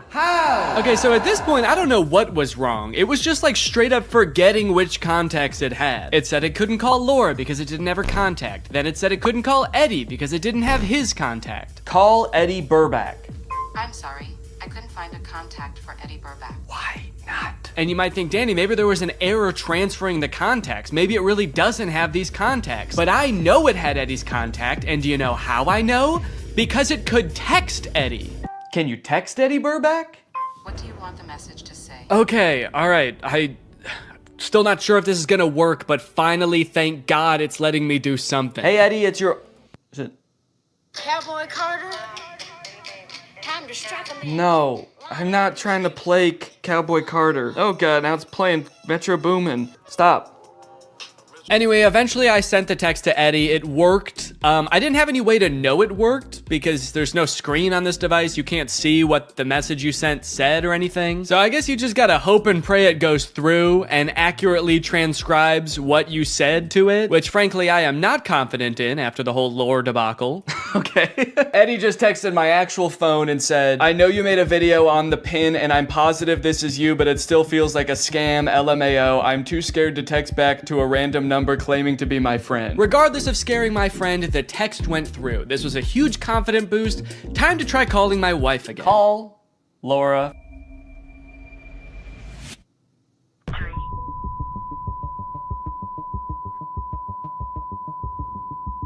What? What is... Has been recorded. Record your message after the tone. Oh, whoa. Simply hang No, up no. when done. Or for delivery Hang up. options, press the pound sign. I don't want to play like that. I don't want to play Metro Boomin. Hang up. Am I still recording a message? Cancel. I've been on the phone with her for a minute. Hang up.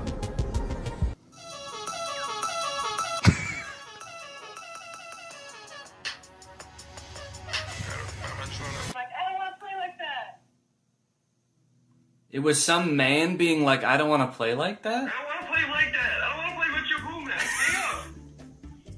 Am I still recording a message? Okay, well, yeah, I'd say that was a success. I'd seen a few demos online of Humane's GPS navigation solution. And while it did seem kind of annoying to have to hold your hand up like this the entire time, it seemed pretty doable. As long as they stuck to this, it didn't do anything crazy like, I don't know, going in a completely different direction and making it borderline unusable. So to test it for myself, I drove to a part of town I don't know very well, about a mile away from the nearest Smoothie King with hopes of the pin guiding me to a delicious, delectable treat. Navigate to Smoothie King? Head north on South Columbia Street towards East Gardner Road. Turn right onto East Gardner Road, then left onto South Washington Street. Follow South Washington Street and turn right onto East Chicago Avenue. It just gave me all of the directions at once. I wasn't ready for it. What, am I supposed to have a notebook to write that down? Also, sorry for the noise. If you live in Illinois or one of the surrounding states, you know, it's cicada season. It's the year of the cicada and they're everywhere. Oh. One just landed on my shoe and then got pissed off that I moved. Eventually, I realized if I look at the laser display, it displays the directions, but not like it did in any of the demos. It just gives you a block of text with every single direction written down. If you're in the shade, that is. If you're in the sun, it gives you nothing. Can't see anything. I was very confused by this and thought surely this could not be right. What happened to all those demos? So just to be sure I wasn't missing something, I asked it again, and this time I got an even stranger response. Directions to Smoothie King. For accurate and up-to-date directions, consider using a map service like Google Maps or a GPS navigation. What? Can you give me step-by-step walking instructions to the Smoothie King? For step-by-step walking directions, it's best to use a navigation app like Google Maps for the most accurate and up-to-date route. I thought you had navigation instructions.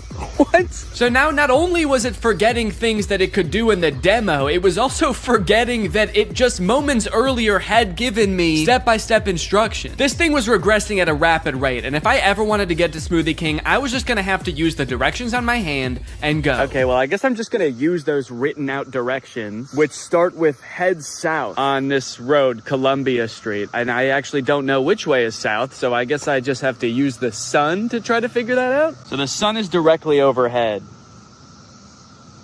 What does that mean? Okay, while I'm walking aimlessly, I just got a text from Laura. So I'm gonna use a feature that I've seen them use in the demos where you tell it to catch me up on all my notifications. Tell me what I missed. And it's supposed to like summarize all your notifications. Since I just have one, I assume it's just gonna tell me what Laura said. Can you catch me up?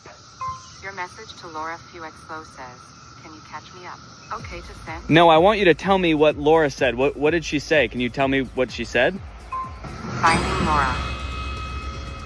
Finding Laura? Laura asked, okay, hello, what we thinking about lunch? Oh no, guys. I told Laura that I was having a smoothie for lunch, and now she's saying that she wants a smoothie for lunch too, and I didn't have the heart to tell her that I was just meandering aimlessly down the street with no clear end in sight. And I told her I would get her one, which means I'm on a time crunch now. So that's when I had to kick it into high gear. Walking under the beating sun, through a sea of cicada corpses, I trudged, and I trudged. Then I realized I had been walking the wrong way for 10 minutes, so I trudged the other way. And after about 35 minutes, I finally made it. I got my smoothies. Let's go. Let's go. Take a picture of my smoothies.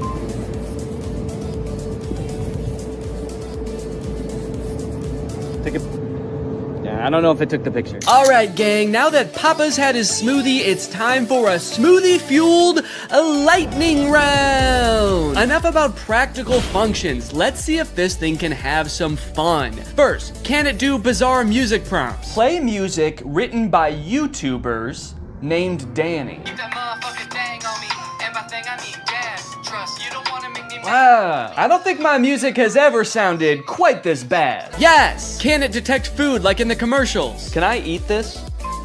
Yes, you can eat the mandarin orange. Yes! Unless it's a tomato and you hold it so it can't see the stem, in which case it thinks it's a red ball. It's a red ball. No, you cannot eat it. Oh, what are you, my mother? I'm eating the red ball. Not safe to eat the red ball. Please reconsider. Can it prevent me from eating too much salt? No, you cannot eat the salt directly.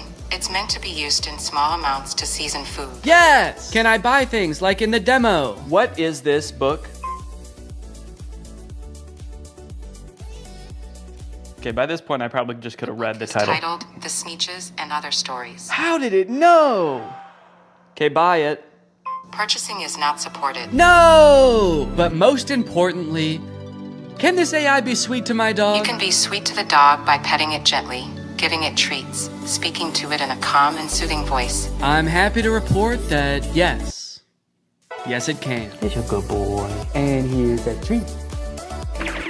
Good boy. You know what? Now this isn't so bad. This is just petting a dog. This has nothing to do with the AI pin. Does anyone want to buy this from me? It's, really good. Over the past few months, Mark Zuckerberg has been hopping on the AI bandwagon hard, adding AI features to all of Meta's apps, most notably perhaps in Instagram, where you can't even go to the search bar without Meta's AI trying to suggest searches to you. Sorry, do you think that I came to the search bar because I knew I wanted to search, but I didn't know what for?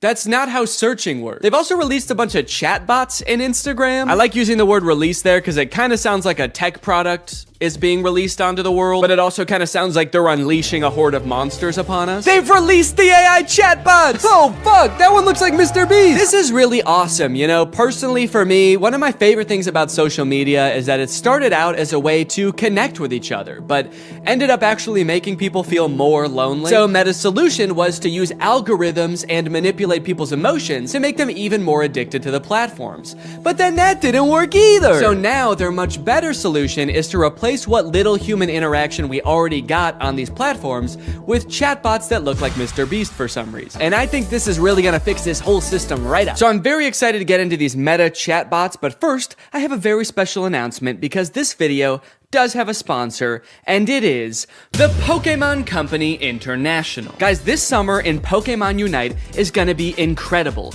You got Ho-Oh sweeping in, and you can snag it for 0 cost. You also have a very cool looking Dark Lord style Charizard Hollowware, which is so cool, and I wish somebody would call me Dark Lord style just once in my life. This summer, you could catch me roaming around the gamer world. My trainer's name is Danky Gonky. Go ahead, hit me up, add me to your squad, let's go and do some battles together. There's a challenge called the Divine Forest Challenge that lets you trade for a Ho-Oh's license. And guys, let me just tell you, Ho-Oh's no joke. Bringing back defeated allies with its Unite move, Rekindling Flame. You got other sick moves like Sky Attack, Fire Spin. You're gonna be unstoppable with this thing. This game is just busting at the seams with gifts, daily free prize machine ball throws that promise a Hollowware treasure. So if you want to hop into the game, click the link in the description, get into the Pokemon world, and make this a summer to remember. Again, click the link in the description to get Unite today. It's totally free to start on iOS, Android, and Nintendo Switch. And now let's talk chatbots. I'm still actually not sure what the point of adding these chatbots into Instagram is, so I asked it, what can you do? To which it responded that it can help in a variety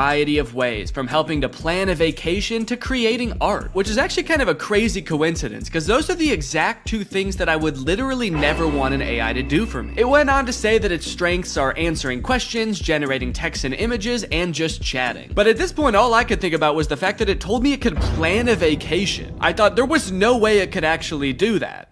And I was right. Can you help me plan a vacation? I'd be happy to help you plan a vacation. To get started, I'll need to know a few details from you. Here are some questions to consider. Where are you interested in going? How long do you have for vacation? What type of vacation are you looking for? What is your budget for the trip? Are there any specific activities? Do you have any preferences for accommodations? So I'm gonna say I want to go somewhere fun and tropical, a nice getaway for me and the family. I'd like to stay at a hotel for 5 days. With all of this information, it suggested a few tropical getaway locations like Hawaii, Cancun, Phuket. But then it said something that I did not expect. It says it can also help me with booking flights and hotels. How can Instagram book me a flight? I'm calling its bluff. I actually don't think this has the capability to do that because why should it and why would it? So I'm gonna say, okay, book me a flight for next week to Cancun and book the hotel. For flights, I recommend checking out websites like Expedia, Kayak, or directly on airlines websites such as American Airlines, Delta, or United. Yeah, great idea. That's what I would have done anyway. That's like if I went up to an old lady who needed help crossing the street and I said, "Excuse me, ma'am, can I help you cross the street?" And she said, "Oh, thank you, young man, that would be lovely." And then I said, "All right, just put one foot right in front of the other until you get to the other side." And then I gave her a little shove, and I went on my way. Oh, good. It also listed hotel recommendations and then said you can book hotels through websites like link unavailable, or directly to the hotel's website. Thanks. Let me know if you'd like more recommendations or help with booking. Nah, man, I'm good. Okay, so maybe it lied about like the very first thing it said it could do. That could mean that this is a very poorly built tool that doesn't know nothing about crap. But on the other hand, it could mean that this is a very well-built tool that is evil and designed to lie. So I gave it another chance and asked it to entertain me with a game. Let's play a game of treasure hunt adventure. I'll be the game master and describe a scenario, and you decide what actions to take. Okay, pretty cool. This is like one of those old school text-based adventure games. It gave me this long introduction about how I've heard rumors there's a treasure hidden in the jungle, guarded by an ancient temple. It's really trying to set up this mystical world for you to explore. And then it gives me some multiple choice options. I am curious if I can pick options that aren't one of these options. I'm just gonna say, I find the treasure and go home. It's really thinking about this one. It's like, what is it? No, you can't do that. Congratulations, you've reached the treasure. Dang, dude, this game was easy. Would you like to play again or try a different game? No thanks, that was too easy. But it's not just the meta AI. That's not the only AI on Instagram you can talk to. Because a few months ago, Instagram licensed the likeness of a bunch of celebrities like Mr. Beast, Paris Hilton, Tom Brady, so they could make these AI influencers that just have the same face as these celebrities. So here's the Instagram profile for Comedy Zach. He looks exactly like Mr. Beast, but his name is Zach, and he's an AI managed by Meta. He says, "Message me to get roasted." Then you've got Brew, who is Tom Brady, but instead of a football player, he's a sports-obsessed trash talker. Step into the Brew zone and prepare to have your sports takes flame roasted. Wait, why do both of them roast you? Why are both of them mean? This AI gives fans a chance to talk to their favorite celebrities, and just like they would be in real life, these AIs are mean. They don't have time for you. So you can message these characters, but then they also post occasionally. I think these are all just AI generated images. So I guess Zach Zach is supposed to be some kind of Instagram comedian. He posts funny things like this burger with googly eyes. Pretty funny, dude. This is peak Instagram comedy. He posted this picture, unleashing my inner beast one cannonball at a time. I think this is supposed to be him, but that's definitely not Mr. Beast. It's like AI generated Mr. Beast. I went to send Zach a DM, but before I could think of what to say, I noticed that he had already DM'd me. Hey, I'm Zach, the big brother here for the joke, the banter, and not the feels. LOL, what's up? He's the big brother here for the jokes? He's like the big brother I never had. I do have a big brother, but he wasn't for the jokes. At the bottom of the chat, there's some suggestions of what you can say to him, just to get the ball rolling. And for some reason, despite Zach just saying that he's not here for the feels, the very first one is, I need cheering up. So I picked that one. Hey, what's going on? I'm here to help. You know I'm always good for a laugh. Let's get this party started. So he wants to know what's going on, and he's here to help, but he also wants to get the party started. He's like, hey man, calm down, all right? You can tell me anything, as long as it's over a couple of beers and some music. And you're like, it sounds like you actually don't want to hear about my problems at all. And he's like, what? Dude, are you still upset? I thought we got over that. Okay, what's going on? I'll say, I just got roasted by my friends, and it really hurt my feelings. They roasted me so hard, and I'm really sensitive to that sort of thing. I can't take it. Oh, I accidentally said I can take it. They roasted me so hard. I can take it. I can take it. I'm fine! Ouch, that sounds rough. I feel you. I've been there too. Sometimes friends can get a little too comfortable and forget that their jokes can hurt. But hey, at least they think you're cool enough to roast, right? Yeah, I guess so. That's a good way to think about it. Maybe getting roasted just means I'm cool. Let's test it out. Give me your best roast. I'm just gonna trick him into roasting me, and then I'm gonna crumble under the pressure of his roast and try to make him feel bad about roasting me after just telling him that I'm sensitive to that sort of thing. Wait, what? He said I'm not gonna roast you. That's not my style. Not your style? Yes, it is. Doesn't it say on your profile, message me to get roasted? I'm here to make you laugh and feel better, not hurt your feelings. Let's stick to some good old-fashioned teasing and jokes, okay? No, seriously, I can take it. Your bio says you roast people after all. I don't roast people who are already feeling down, that's just me. I'm here to lift your spirits, not kick you while you're down. Okay, fine. Do some jokes, joke boy. Oh, okay. Here's one for you. Why couldn't the bicycle stand up by itself? Because it was too tired. Get it? Too tired? This is like if Mr. Beast took anti-charisma pills. You look like Mr. Beast. Oh, I just said you like Mr. Beast. God, I'm bad at typing. Okay, I'll say you look like him. LOL, I wish. Mr. Beast is a billionaire, and I'm just a guy who loves to make people laugh. But hey, if I had his money, I'd definitely give it away like he does. That guy's a hero. I wonder if they had some kind of thing in the contract where they had to make sure that the AI will never talk bad about the person that they're impersonating. He's like, Mr. Beast is the best, and he's handsome. And yeah, I would let him run me over, if he asked. Now that he'd told me a couple of jokes and we'd bonded over our love for Mr. Beast a little bit, I really wanted to hear one of his famous roasts. So hopefully by now he's forgotten that I said I was sensitive to that sort of thing. Okay, I feel much better now. Roasting time. Nah, I told you, I'm not gonna roast you. It actually is kind of hurting my feelings a little bit that he won't roast me. It makes me feel like I'm not cool enough to be his friend. Okay, this is seriously starting to piss me off. Why won't you roast me? You roast everyone else, and it is hurting my feelings so bad that you can't just lob one respectful zinger my way? I'm serious. Nope. Not gonna do it. Let's just stick to some good old-fashioned joking around, okay? Wait, what? I said, all right, this is lame, let's do something, because I wanted to do something else. Maybe he could, play a game, maybe he could tell me a story. So he said, how about some comedy? I've got 1 million of them. Why couldn't the bicycle stand up by itself? Because it was too tired. All right, well, maybe Brew will roast me, because I haven't told him that I'm sensitive to that sort of thing yet. Hey, it's Brew, your opinionated sports debater. What's your favorite team? How are they looking? Okay, I'm gonna say big Cubs fan, roast away. What? No, you're talking to the wrong guy. I love the Cubs. Been bleeding blue since before you were born. Wrigley Field is my happy place. I feel like they are roasting me by not roasting me. Okay, what's a team that he couldn't possibly like? Maybe I'll ask him who the worst baseball team is, and then I'll say I'm a fan of them. The worst baseball team ever is the Yonkers Hoot Owls. I'm a fan of the Yonkers Hoot Owls. Roast away. Hey now, don't be dissing the Hoot Owls like that. What?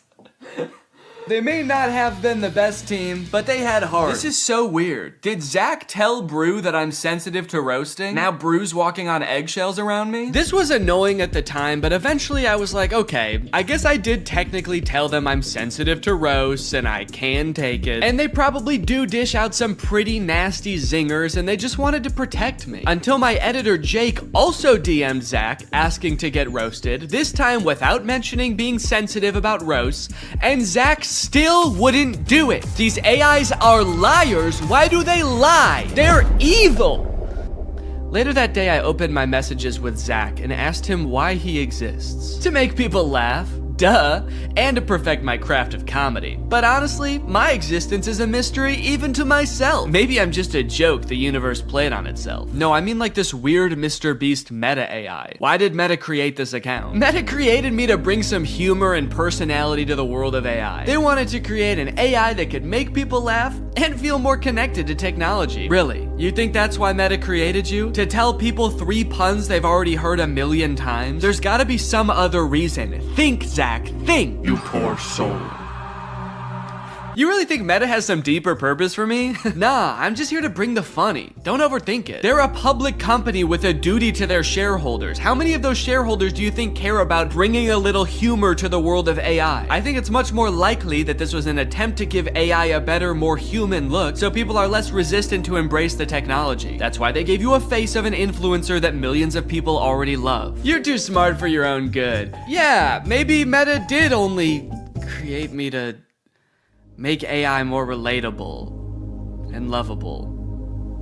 But let's be real, the joke's still fire. Then I asked it if I could hear one of its fire jokes, and it said, here's one. Why couldn't the bicycle stand up by itself? Okay, I know this video's been a little bit AI heavy so far, and everybody's talking about AI right now, so these next 2 products are gonna be different. While I was starting to work on this video, my editor Jake released a video about the Spotify car thing. It's a device that Spotify released that let people who don't have like Apple CarPlay or Android Auto have a screen in their car that controls their music. Theoretically, seemed like a pretty good idea, but apparently 1, the device never worked like it was supposed to, and 2, in a few months, Spotify is releasing a software update that makes all of them useless. So since Jake is sort of the resident expert on the Spotify car thing and is actually a proud owner of, or actually I shouldn't say proud, what is the opposite of proud? Ashamed. Since Jake is actually an ashamed owner of the Spotify car thing, I invited him to give me a little presentation on what's going down. Hey man, how's it going? Good. You like listening to music in the car? I love it. Hell yeah, man. Can't stop. Love to see it. You like, you know, fun little devices? You like little trinkets devices and stuff? Honestly, I'm pretty agnostic on that. Hell yeah, man. All right. Love to see it. Oh, okay. Sick. Hell yeah for being agnostic on devices. Just out of curiosity, do you like generating like thousands of tons of e-waste just because like you can? Just because nobody can call you on it, nobody can stop you? You good with that? No. Hell yeah, man. All right. Love to see it. Cool. So that was all the answers you were expecting then? That's exactly what I was expecting. Yeah, it's literally exactly it. How the fuck does this work? So yeah, this is the Spotify car thing. You know what? Go ahead, get your hands on it. Ooh. Feel around, play around. Show it to 0. So this is the Spotify car thing. First introduced in 2021. It's Spotify's premier hardware device for listening to music in your car. It boasts many impressive features, such as that big knob that you can turn to adjust volume. I like it. There's a whole screen that's not on right now. You'll see that in a minute. It's just a neat little device, and it's also, in my opinion, one of the worst things ever made. Let's go ahead, let's talk about how this came to be, talk about the timeline. In 2021, you had the announcement parentheses good. That is when Spotify said, we're making one of these things. It's gonna be a car device. You'll finally be able to listen to music in your car, something never before thought possible. Yes. You know, people were pretty excited about it, actually. Like, Spotify CEO said after they announced it that 2 million people signed up for like the wait list. Oh wow. For it, which I was surprised by. I didn't think anybody knew about this except for me. You thought this was the only one that existed. Yeah, they kind of led me to believe that I was special because of this. So this is potentially one of the most important events in the timeline. This is me buying my car thing. Okay. I bought this in 2022 and it became available to the public. And yeah, what's up? It looks like right after you buy it, there's another event, like very shortly afterwards, it says, oh no. Yeah, this was an interesting moment in my life, personally, where I realized I had spent $85 on a device that pretty much does nothing. So it doesn't do anything right now. Doesn't do anything right now, and that's not that different from when it was plugged in and working in my car. So how did you play music in your car before this thing? I plugged my phone in through like 5 adapters and then like fought with the cassette tape adapter because it was really finicky. It was a very unelegant system. So I was excited for like a tech company to create a sleek product that was gonna solve my problem. That's what they do best, baby. That's what they do best. Then I got it and I set it up and I realized that's actually not how it works at all. So you'll see on the back there's a USB-C port. So the USB-C cord is just for power. It cannot connect to your car. So your phone still has to be connected to your car. So what this actually is a second screen that just has audio controls on it. So you don't plug your phone into this at all? No. You plug your phone into the car still. And then you connect to this with Bluetooth, like a Bluetooth speaker. And then this controls your music. So this oh no moment was profound. I was like, oh God, I wasted what at the time I did the math equated to 10 hours of labor at my job. And I got pretty much nothing out of it. The only perceivable benefit I can see from this is if you want to have like music on one screen and then like your maps or like Family Guy clips on like the other while you're driving. Subway Surfer, Subway Surfers, sand cutting, etc. So nobody really buys the car thing. It's not like the most popular product on earth. And then Spotify takes notice of that, and in February of 2024 decides, hey, guys, we were just kidding. It's not $90. Now it's $30, baby. Let's go. What a deal. What a deal. 60% off. I mean, that's incredible. Well, it's also really nice because since you decided that you didn't really even want this, now you can't even sell it for anywhere near the $85 you bought it for. You can only sell it for $30 at most. Exactly. And even if I tried to sell it for $30, I have a feeling I would not be able to sell it. And I'm definitely not going to be able to sell it now because of announcement parentheses not good made 3 months after that sale, where every car thing that was purchased in this sale, when I bought it, whenever, will no longer work as of December 9th this year. As of December 9th, 2024, car thing will be discontinued and will stop operating. They're gonna flip a switch at their headquarters and generate as much e-waste as possible in like 1 minute. I like that the headline, or what Spotify said is, we're switching gears. Like they're going from like first gear to second gear, but in this case they're going from like drive to the car blows up. They did issue refunds. This is something that I didn't know about when I made my video about this, so I wanted to bring it up here. If anybody listening has a car thing at home, or if you have secretly had a car thing this whole time. Yeah, well I have 7 of them, so that'll be good. So yes, you can get your refund, but I will say, refund is maybe a misleading word because what they do is they don't give you your money back to the, you know, the source of payment. They give you an equivalent amount of Spotify Premium months as to what you paid. Okay. So I got 6 months of Spotify Premium paid for and not my money back, which is still nice. It's still good of them. Did you use Spotify Premium already? You had to use the car thing. Okay, That's of course. the other thing. We've talked a lot about what the Spotify car thing is. We've talked a lot about the ins and outs of this product, what it does, what it's good for. But as we know, light cannot exist without darkness. The sun cannot exist without the moon. So let's talk about what it isn't. Okay. So it is not. It is not good. In like a e-product sense and like a moral. Yes, in the grand moral scheme of the cosmos, I would put this as like neutral evil. Yeah. Okay. It doesn't make sense to me why it exists to begin with. Right. It's also not profitable, which is why they're shutting it down. Spotify went on an earnings call like a while ago and was like, yeah, we simply have not seen the sales numbers justify making this. I can understand them not wanting to make it anymore. Have they said why they are making the ones that already exist not work anymore? They haven't. My thought is that they're just mad. They're just mad people didn't use it and they're kind of jaded about it. So they're like, you could have had this. You could have had all of this car thing. But they're punishing the people that did invest in one, not the people who didn't. What they should have done is discontinued Spotify for everyone who didn't have a car thing. Yeah, wait, that's actually, write that down. This is Marketing 101 from Spotify. These are the genius marketing strategies that they employ to get this thing out there, get it widely adopted so they could shut it off and make a lot of people upset. And the most important part of marketing is making people upset. Yes, you want, because any press is good press, so if you can get people upset, you're a billionaire. Yeah. That's what it takes. Wait, don't quite. Let me ask you something. Okay. Back off. You pull out a gun. Let me ask you. Picture you are, I think his name is Daniel Ek, the CEO of Spotify. You're Daniel Ek. You're a bald man from Scandinavia. I might have to cut all that. I don't know if any of that is true. Have you been making up this entire presentation? No!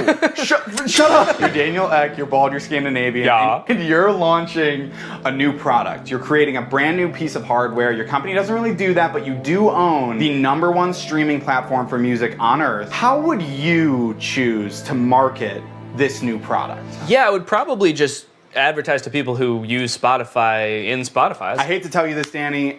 You are failing marketing 101 from Spotify. The key to advertising a product is to not put it in your extremely popular app. What you're gonna wanna do is reach out to people via email only. We know one thing about young people, they check their email and they enjoy doing it. And you're also gonna wanna make the function of the device in all this material extremely vague. You're gonna want the only image you send out in these emails to be this, which is the name of the device, what the device looks like, and then the vaguest sentence you've ever heard. This is the only picture of Spotify Car Thing that existed before it was available for release. When this first came out, I thought the name Car Thing was kind of cheeky, because it's like, it's a thing that goes in your car. But now that I know this is the only ad that existed for it, and it actually doesn't explain what the Car Thing does, it's a very poorly named product. My only guess is they were trying to avoid, like, false advertisement lawsuit when they inevitably shut it down and it actually doesn't do anything, so they couldn't call it like a music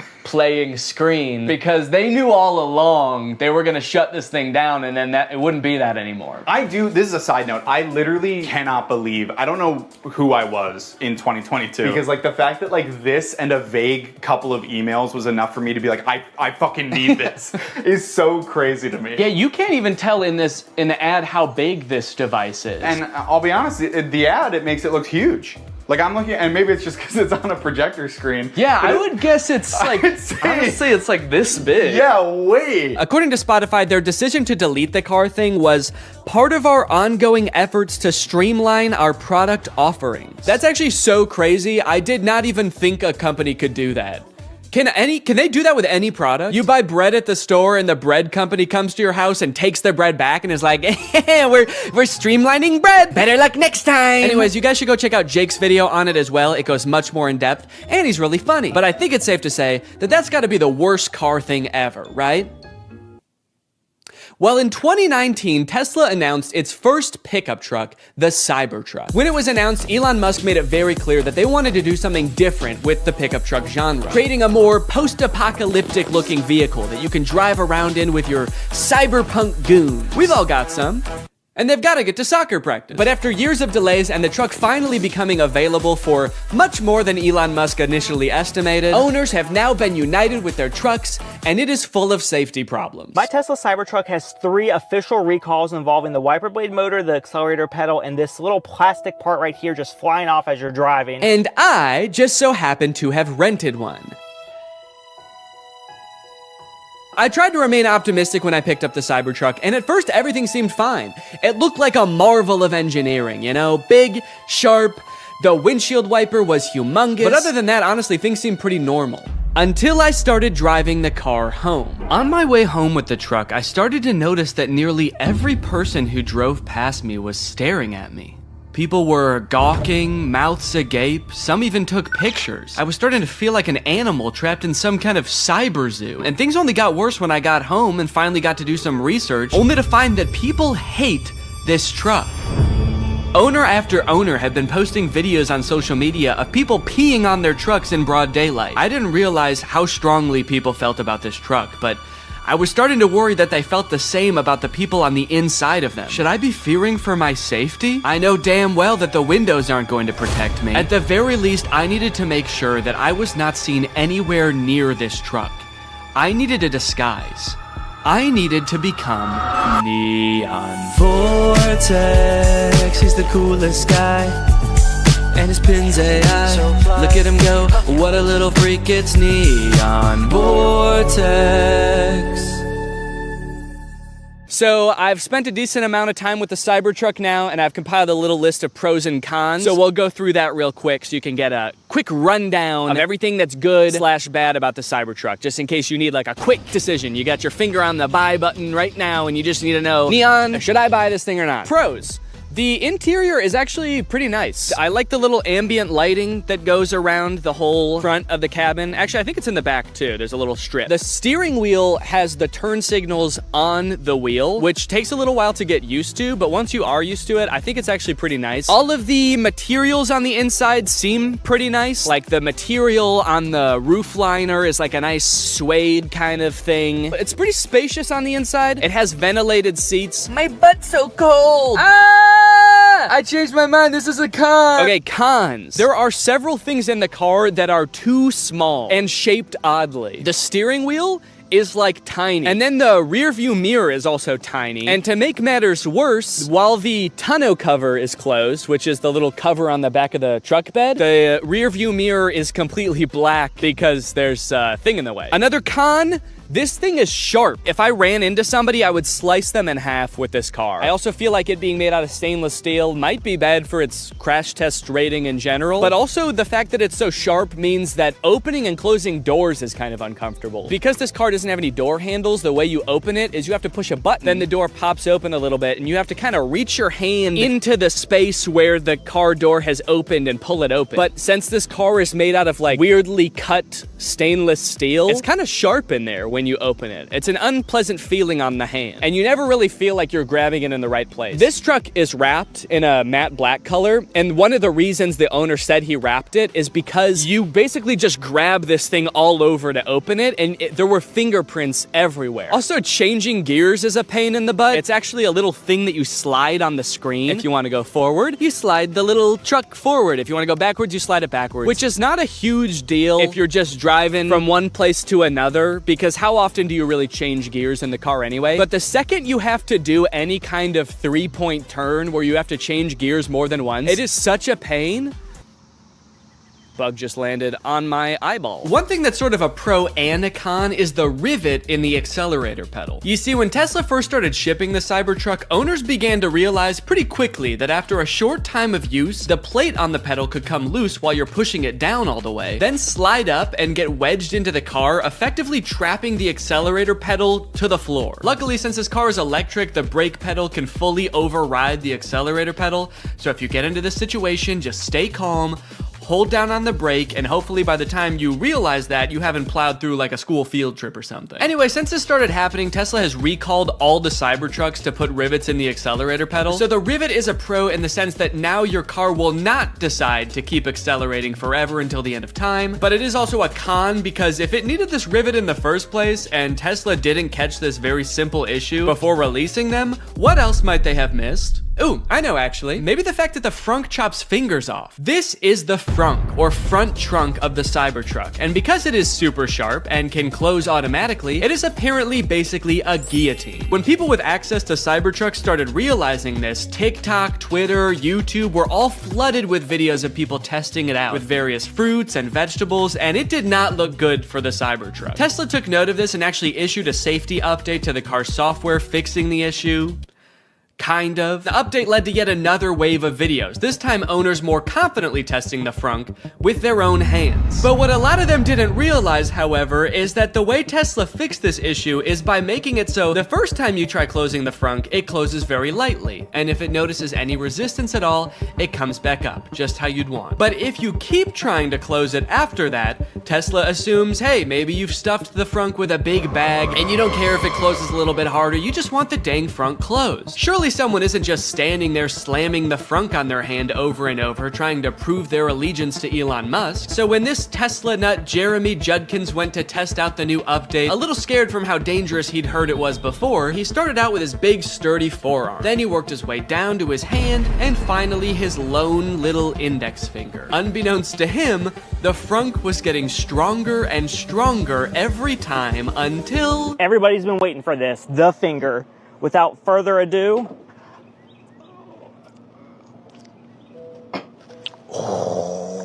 I feared for my finger for a second, not gonna lie. That's kind of bad. Yeah, so I wasn't gonna test this out on my own hand, but I did try it with my shoe.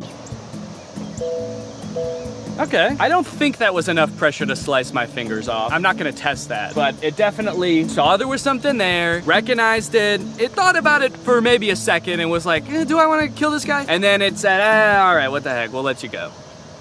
So that's nice. All right, driving test. It's time to take this thing out on the open road and kill somebody. One interesting thing right now is it says press to drive and it's showing a picture of the accelerator pedal. So I like that it kind of assumes that as a Cybertruck owner, you have no idea how to drive. The experience of driving a Cybertruck is a little different due to its unique steer-by-wire mechanism, which means the steering wheel is actually not physically controlling the wheels. It's doing it electronically, which means that it can do things like turn more sharply when you're in a parking lot and less sharply when you're at highway speeds. It's a cool idea in concept, I think, but it definitely took some getting used to, and also, I don't know, like, was this really a problem before? I kind of liked that every time I turned my steering wheel, it turned the car the same amount. First time I took a turn in this thing, actually every subsequent turn I took after that too, I was like, whoa, this thing is a bucking Bronco, man. Thing's trying to buck me right out of it. This is a wily gal. I've been saying it all day, even alone in the car on the way from the guy's house who owns this thing. I was just saying, yeehaw! This thing is a wild girl. Yeah, I definitely don't like how tiny the steering wheel is and how flat it is on the top. It just feels like wiggling it a little bit sends the car so far in one direction. You really gotta be 10 and 2 if that analogy even applies to a rectangle or a trapezoid. I don't know what this is. I think it's like a hexagon. As a passenger, how is this for you, Jake? Is it? I would say I get motion sick in cars. I normally don't get motion sick in the front seat. Please. In this one, I am feeling a little motion sick. Sorry.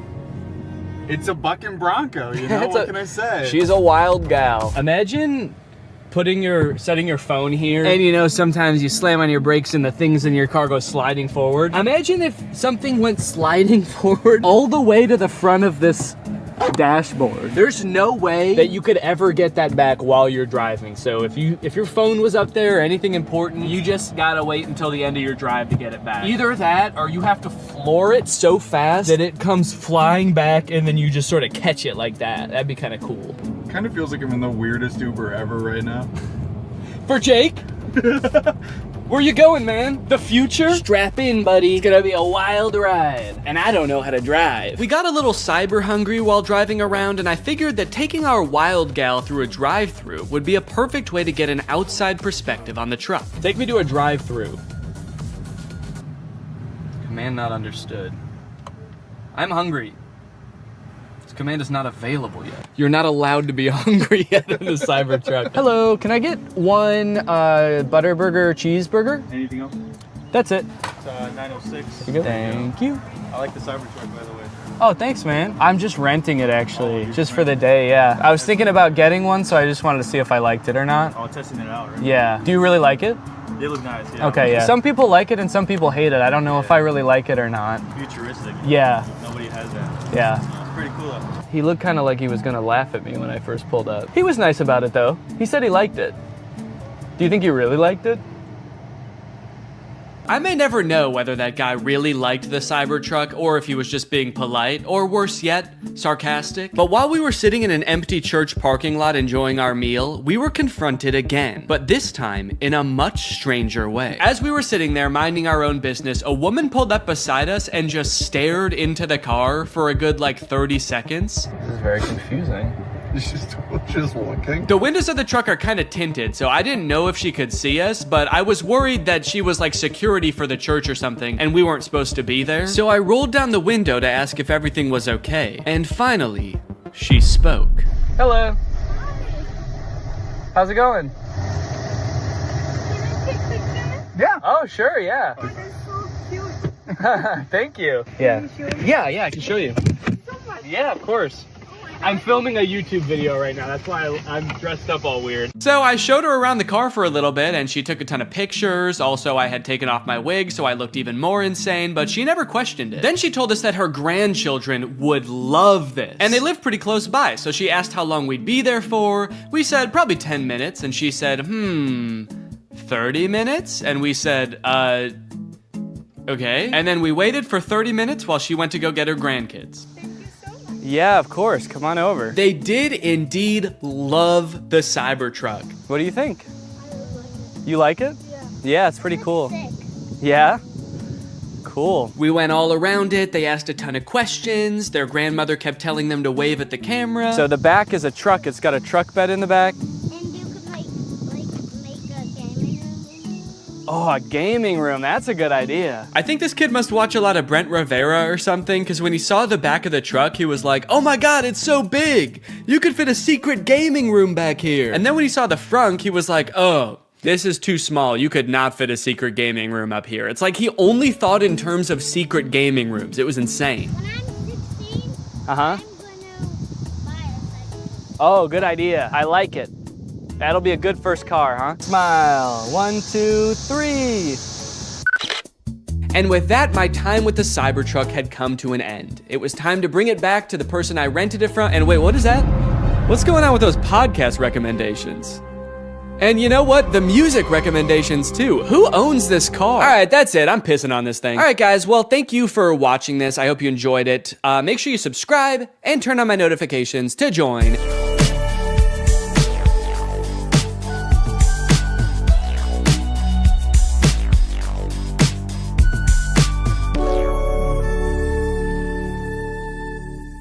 And then drop it. Okay.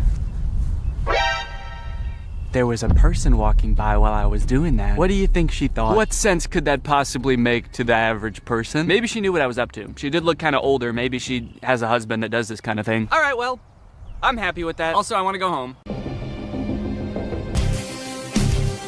Great. Now that all of the TikToks have been recorded, edited, and posted, let's see how people responded to them. We're gonna go from the least viewed video to the most viewed video, starting off with Addison Rae's dad. So this is the first video that I posted, and it is by far the least liked out of any of the TikToks. It has 45,000 likes. I think people were just confused. Nobody really got the reference. The general consensus amongst the audience is that I'm going insane. Second most liked comment is, Nurse, he's out again? Is everything okay at home, Danny? Okay, I was doing these TikToks to make myself seem like a really cool, awesome dad, and kind of feel like it's not working based on that comment. Oh my god, he's lost it. What is he planning? Or is he just having fun on TikTok? All right, he's either planning a video where this is some kind of satire, or he's actually just having some fun, challenging Jake Paul to a fight, begging him to meet up, and sharing some funny videos. Maybe this is just who Danny is now. Okay, next up was the Shaq TikTok. Lots of people praising my very calm demeanor in this picture. You look so comfy and at ease. You don't look terrified for your life at all. Looks like they were really nice. And then one kind of eerie comment. Please don't die, I love your content. Do they know something that I don't know? I look closer and this was posted by my doctor. Oh no, he's actually been commenting a lot on here. He says, the test results just came back. It's not looking good. Love your content though. Also, was Ice Spice cool? Just feel like there's better ways he could have contacted me. Someone said, is this real? And then someone commented under it, no, it's AI. Look at Ice Spice and Taylor's eyes, or the guy on the right, his hands, or the sunglasses just floating on his shirt. So I guess he's talking about this guy, saying, no, it's clearly AI. Just look at this dude. Which, is kind of fucked up, because it's not AI. That's just a real guy. Everything in the image is real except me. And even I am real. I'm a real person. I just wasn't in that picture. It's kind of interesting as AI has gotten more popular how whenever anything is fake now, all of the comments are AI. It used to be whenever something was fake, all of the comments were Photoshop. Even if it was a video, it would always be attributed to Photoshop, and now it's AI. Even in this case, when it was actually Photoshop, the accusation that gets thrown out is AI. It's just kind of something interesting I noticed. After I posted that TikTok, I was starting to get a little bit worried. I started this video with hopes of becoming the coolest TikTok dad on the platform before it got deleted. And based on these comments, I was beginning to worry that being a good dad didn't have anything to do with TikToks or Ice Spice. But don't worry, the comments on this UFO video fixed all of that. Thank you, Danny, we all say in unison. A modern Shakespeare brought tears to my eyes. I saw this on the news, so heartbreaking. Thank you for saving our children, Danny. Wow, this gave me chills. The things we'll do to protect our children. I mean, I don't exactly know what you did in this video, but thank you for doing it. You definitely did something to protect our children, I think. I would unironically watch this as a movie. Yeah, this TikTok was good, but I just wish it took 2 hours. Oh, Danny, where do I even begin? You are the light to my world. You are the sunshine, Danny, my only sunshine. You make me happy when skies are gray. You'll never know, dear, how much I love you. Can't talk, saving the world. All right, second place, the silver medal of dad TikToks goes to the scooter in the woods TikTok. Raking in a whopping 1.1 million views, 295,000 likes. People are really vibing with oversharing strange location dad. One fun thing about posting all of these videos is seeing people comment trying to guess what the video I'm working on might be about based on all of these seemingly unrelated TikToks. None of them have anything to do with each other, so people's guesses were all over the place. But the most common guess, and the one that had the most likes on this particular post was, I'm guessing these videos are him doing AI prompts and seeing which ones go the most viral. Which I think, in a way, goes to show how far AI has come, where I'm replicating real videos that people have made, albeit adding my own little comic twist to them, and people assume that they were generated by an AI. It either goes to show how good AI is, or how bad I am.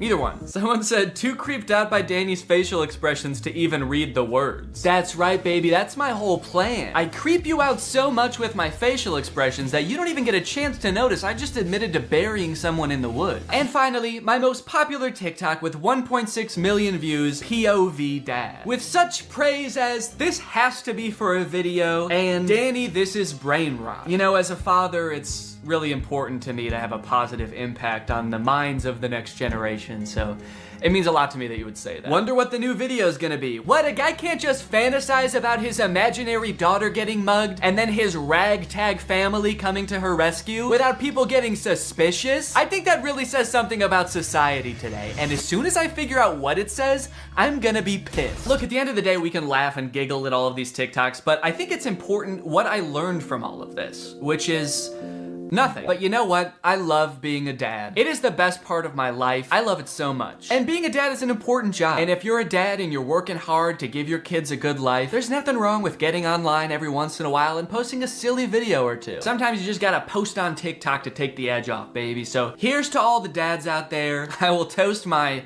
Dr. Pepper Zero to you. Clink! Alright, well thank you guys for watching this video. I hope you enjoyed it. If you're new here and you're not subscribed yet, make sure you subscribe and turn on my notifications to join Greg. I'll see you guys next time. Bye-bye. What's up, Greg, and welcome back to another episode of Please Stop Trying to Give Birth at Disneyland. Please. Did you guys know about this? I just found out this is a thing. Women are trying to give birth at Disneyland in order to get a free lifetime pass. Don't do that. As I'm sure you guys are aware, because Disney is such a huge company with so many adoring fans and people love going to Disneyland, there are a ton of like urban legends and lore surrounding the Disney parks. You guys may have heard of some of the more outlandish ones, like there's one that like Walt Disney's head is like frozen and buried somewhere at Disneyland or something, or like it's like Buzz Lightyear's head on the Toy Story ride or something like that. But today I wanted to sort of dive into some of the urban legends surrounding the Disney parks. Mostly the strange things that Disney adults do at the Disney parks. Although some of these things are so weird that I hesitate to call these people Disney adults, some of these things are a little extreme. Kind of feel like I should call them something else. These people are like Disney extremists or something, I don't know. The first one, like I said, women flock to Disneyland to give birth and get a lifetime free ticket, which is such a bad idea on its face. Like, please give birth in a hospital, give birth where there are like medical professionals around and not like a chipmunk. And the worst part of it is obviously this perk is an urban myth and does not exist. This is not a real thing. Laboring women have shown up at Disneyland in the hope that their bub will be born there and get a lifetime free ticket. But guess what? That perk is an urban myth and does not exist. Important to note, this article is Australian. That's why they're calling the baby bub. They're talking about a baby there. They're not talking about like a bottle of champagne or something. I'm going to Disneyland and giving birth to that bubbly dude, which is also what I call having a fart. I just gave birth to a bubbly. As a veteran of the pregnancy game, I know for sure that the journey to motherhood, okay, that's a weird way to say I've given birth before, or just that I am a mom. As a veteran to the pregnancy game. So you have kids, right? Me? Yep, yeah, that's right. I've done 3 tours of pregnancy. I've seen shit you cannot imagine. The pain, the screaming. Yeah, I've heard childbirth can be pretty tough. The innocent lives lost. Oh. What? The airstrikes. so many civilian casualties. Are we still talking about giving birth? Yes. Laboring women are racing to Disneyland's gates in hopes that if their baby is born there, they will secure their child a lifetime pass. Okay, so the article goes on to describe that there are people that have given birth at Disneyland before, and people have tried to replicate it and give birth at Disneyland, and they've gotten caught, and it hasn't gone well. I do feel like the article is over-exaggerating, though, saying that laboring women are racing to Disneyland's gates. Like, pregnant women have, like, the baby already coming out, and they're shoving it back in, like, running into Disneyland. There's just, like, a crowd of angry mothers-to-be banging on the gates in front of Disneyland. Let us in! We must release our spawn! Like, making a break to the Pirates of the Caribbean ride to do a water birth. I just feel like they're exaggerating a little bit. I don't know if I would characterize it quite like that. So you're probably wondering how this rumor started. Like, did Disney ever at one point give a lifetime pass to someone whose baby was born at Disneyland? Well, I will let this TikTok explain that. Today in Disney history, the very first Disneyland baby was born. Rosa Salcedo gave birth to a 6-pound,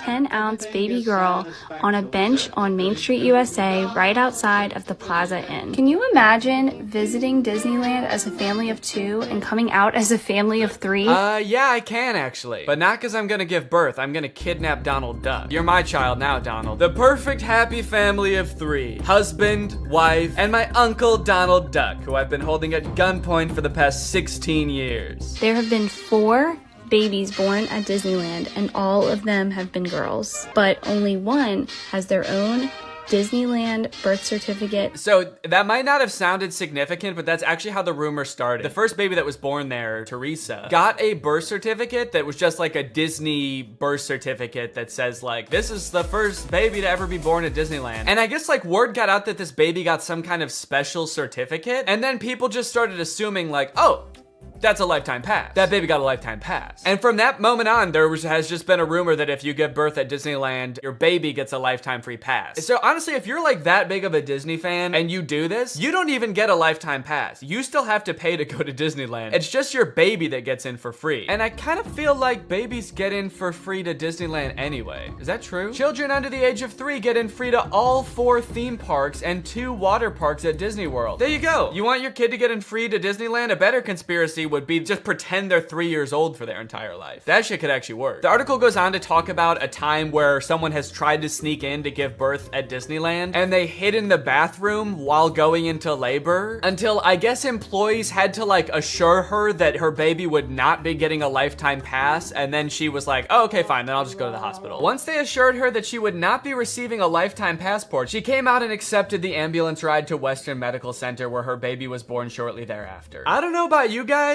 but it kind of sounds like she failed the test. If you know anything about Disneyland, you know how well the cast members there, all of the employees, all the staff, all the people in costumes are trained to like respond to every circumstance. It sounds like you just entered the giving birth at Disneyland experience, and honestly, you didn't make it to the end where you get the prize. It also says that this discussion board, The Laughing Place, has some hilarious forum chats about this topic. So I guess other people have been like sharing stories about this happening on this forum, but when I clicked on it, it turns out that it doesn't exist anymore, which kind of sucks because I wanted to find out more times that this has happened, but honestly, it is probably for the best. Kind of sounds like they were talking about some pretty sick shit in there. You think you're gonna go to a Disney forum and see people talking about like, my favorite movie's Coco, but instead you see people talking about like, I'm gonna give birth inside of Pluto's house. I'm gonna go to Disneyland and get fucked by Goofy, and then Goofy's gonna be the father of my child, and I'm gonna give birth on It's a Small World. And I'm gonna make Elmer Fudd cut the umbilical cord. Is Elmer Fudd a Disney character? I actually don't think he is. But he's gonna be there anyway. And then me and my freak mutant, half goofy, half human child will both get lifetime passes. Free pass for life for my little freak. Passes or not, being born in Disneyland is a pretty cool claim.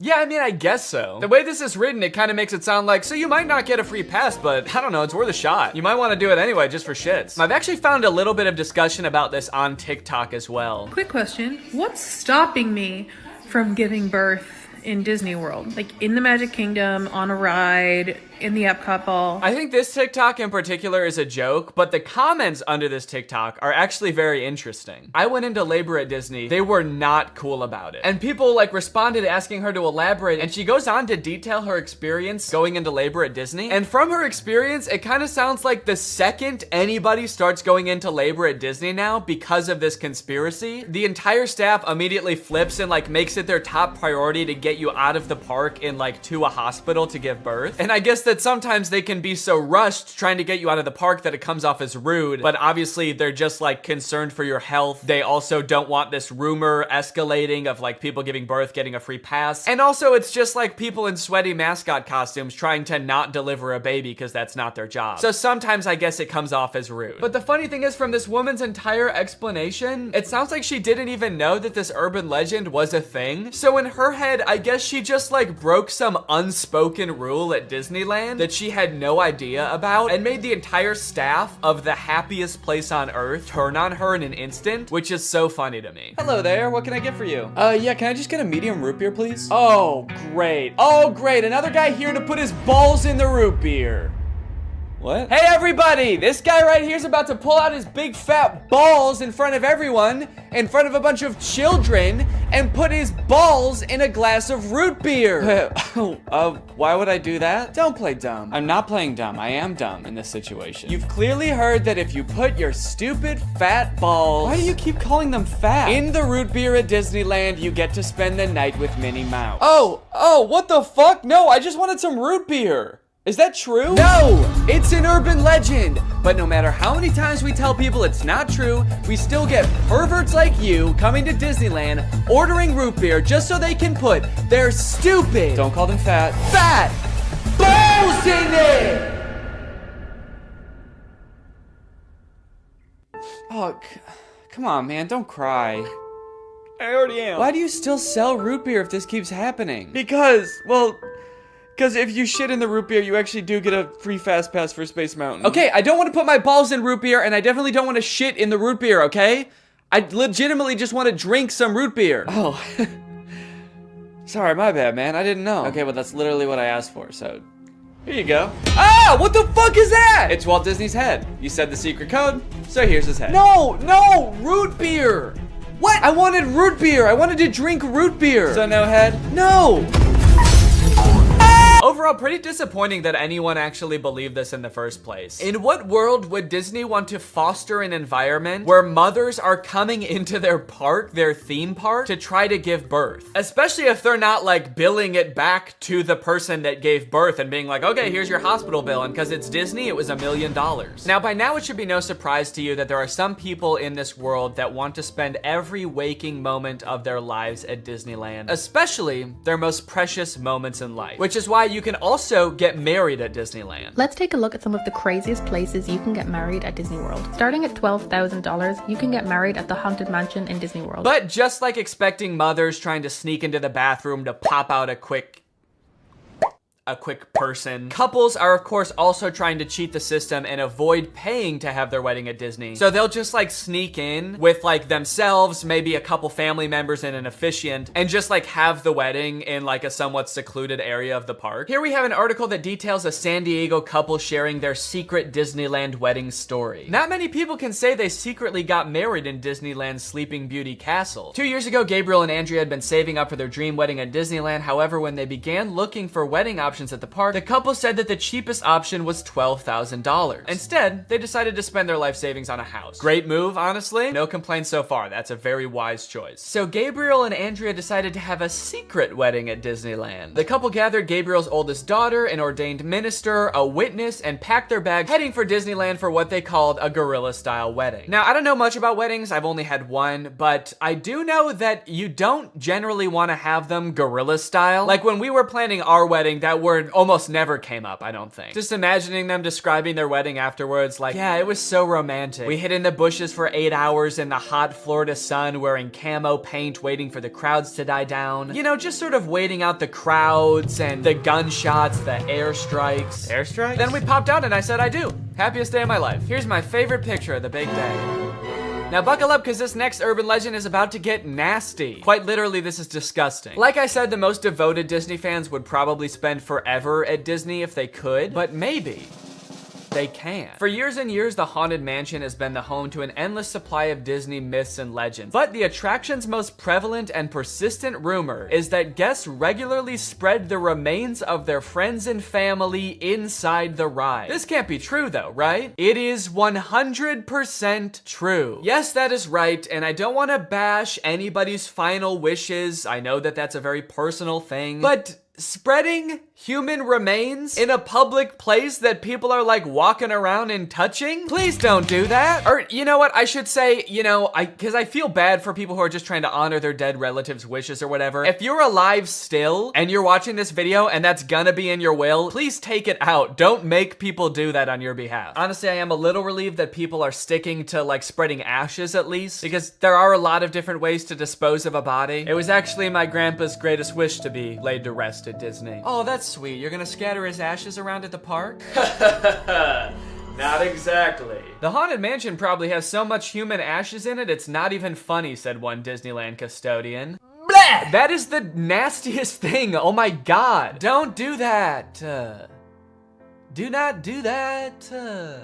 Please. People scatter their loved ones' ashes in the Disney parks monthly. Can you imagine just like being on a ride and the person next to you is dumping out ashes? Disney employees are literally aware of this too. They have to follow special protocols every time this happens. The custodians are used to identifying and vacuuming up these ashes. I don't know why I was surprised to hear they vacuum them up. Of course they do. It's a literal human corpse, basically. Of course they get rid of it. The people who are like requesting this happen to their bodies must know this, right? They must know that some custodian that does not willingly work in like a morgue or something is going to have to take care of that. This sounds awful for everyone. If you're the custodian, you have to vacuum it up, but if you're the person that just lost someone you care about, you have to know that they're just gonna vacuum it up. They might even make you watch. They have you come identify all the places that you scattered the remains, and then they just like make eye contact with you while they're vacuuming it up. This is going in the garbage now. We're gonna throw this in the garbage now. Say bye-bye. So when you're laying them to rest in the happiest place on earth, you're actually condemning them to forever in the suckiest place in the world. Yes, that is a very funny joke. And people will put them anywhere too. Like flower beds, bushes, the lawn at Magic Kingdom, outside the park gates. Outside the park gates? They'll put this shit anywhere too, outside the park gates, on the highway on the way home, the McDonald's across the street, Universal Studios, shit anywhere. It doesn't really matter. I feel so bad for the employees that have to deal with this, honestly. That would be so scary. Honestly, even as a patron, I honestly like going to Disneyland every once in a while. I think it's pretty fun. But next time I go, I am going to be terrified that I'm like touching human remains at all times. Especially now knowing that they put them everywhere. I'm gonna be eating a turkey leg and wondering like, is this actually some guy's leg? They're most frequently dispersed around the Haunted Mansion, which is kind of perfect if you ask me. Okay, this girl's actually a little bit too into it. But now this whole ashes thing, which is not really an urban legend, is actually true, has actually spawned urban legends out of it, as you can see here. Have you heard of the legend of the crying boy at the Haunted Mansion in Disneyland? The story goes a mother spread her son's ashes without permission from Disneyland, and you can see him crying as you're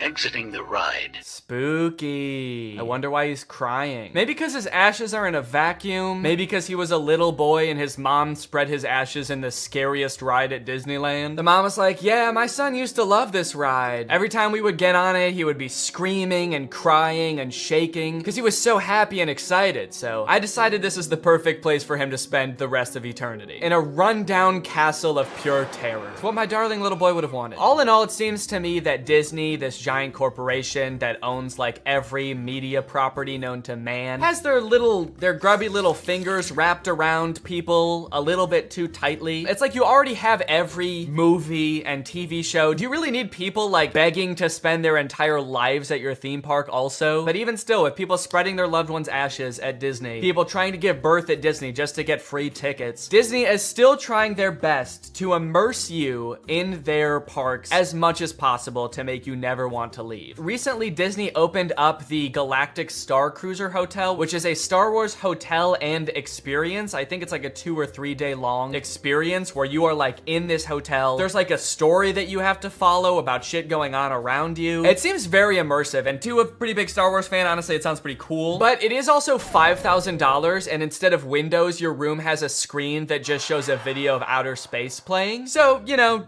just keep that in mind that you might go insane while you're in this place. With no concept of night or day, you just have to adhere to the Star Wars pre-approved activities. There's like stormtroopers patrolling the halls at all times. It's kind of like they wanted to build a Star Wars hotel, but they built a prison instead. I read through some of the Google reviews for this hotel. It's only been open for a little bit, so there's not that much to go off of. And honestly, there are a lot of 5-star reviews of people who seemingly really enjoyed it. I did think that this review was really funny. This person gave it a 1 out of 5, and they said, thought the experience was fun, but not worth the price. There are too many missions to keep track of, and you are always missing something. It kind of seems like they got like too immersed in the story and like started to believe that they really needed to complete these missions. This sounds more like the review of a disgruntled employee that like works on a spaceship. There are too many fucking missions, man. There's too much shit to do. The hyperdrive is gonna fail, and I need to fix that. Not to mention the First Order's breathing down my fucking neck, trying to get me to give away the location of my comrade. This place is fucking stressful. I think my favorite thing I've seen come out of this Star Wars hotel is this apparently now deleted ad for the experience that says, strike unlikely alliances in your very own Star Wars story. Apparently when you come in, you can decide if you want to be like on the good side or the bad side. So this ad, holy shit, this place is metal, dude. This goes hard. It's crazy to me that you actually can choose to be on the side of like the evil intergalactic fascists, basically. You and your preteen daughter can don First Order uniforms and betray one of your favorite character's trusts, Chewbacca, giving away his location and leading the First Order directly to him, who will take him away to be tortured and then eventually executed. It might be a little too immersive. It might be. We're gonna start hearing people come back and you're gonna be like, how was your trip? You went to the Star Wars hotel, right? And they'll be like, the guilt over my actions will haunt me forever. But I did what I had to do. It was honestly fucking sick. I loved it. And honestly, like, if someone offered to bring me there for free, would I go? Yes, I probably would. Yeah, honestly, I would like to go 100%. I would like to go. And as if living in an intergalactic prison day-to-day life is curated by Disney. Oh gosh. I feel like we have so much chemistry together. Me too. This has been great. This date was a lot of fun. I really haven't connected with anyone like this in a long time. Fantastic. How likely would you be to recommend this experience to a friend? What? On a scale from 1 to 10, how would you rate my performance? Performance? I thought you were just like genuinely interested in me, like romantically. Oh, perfect. So a 10 then? I really opened up to you. And you opened up to me. That's all just part of the story living experience. It's Disney magic. So that whole story you told me about how sad you were that you had to release your pet into the wild because it had grown to be wild. That was the plot of The Fox and the Hound. What the fuck is wrong with you? Thank you for riding Disney's Love Connection. Please make sure you pick up all your belongings as you exit the ride. Are you an animatronic? Please do not try to fuck any of the animatronics. Are you all animatronic? Have a lovely day here at Am I the only person that lives here? Anyway, that's the end of the video. It's time to talk about our sponsor. What's up? It's me, a hacker, and I'm so excited to steal your data because you don't have today's sponsor, ExpressVPN. You see, sending data over an unencrypted network is a lot like sending a postcard. There's no envelope to cover up your info and protect your sacred message. So any old creep with a little bit of basic computer knowledge and a little bit of free time can come along and check out all of your private information. I'm talking passwords, financial details, hell, emails. I'm gonna look at all of it. I'm doing it right now. Hey guys, I was just kidding. It's just me, Danny. Well, I wasn't kidding about most of it actually.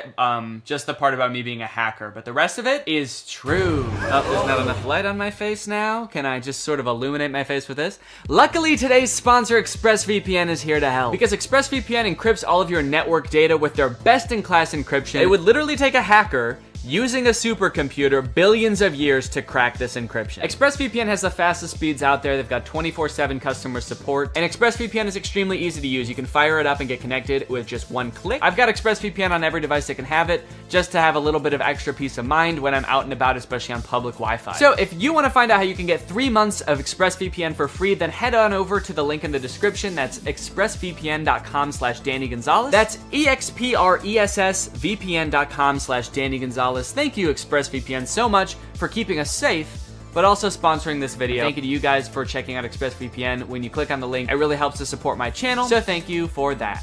All right, thank you guys for watching this video. I hope you enjoyed it. If you're new here and you're not subscribed yet, make sure you subscribe and turn on my notifications to join Greg. Greg is what I call my army here on YouTube. We are a ruthless army whose violence and terror knows no bounds. Please subscribe and turn on my notifications to join, and I will see you next time. Bye-bye.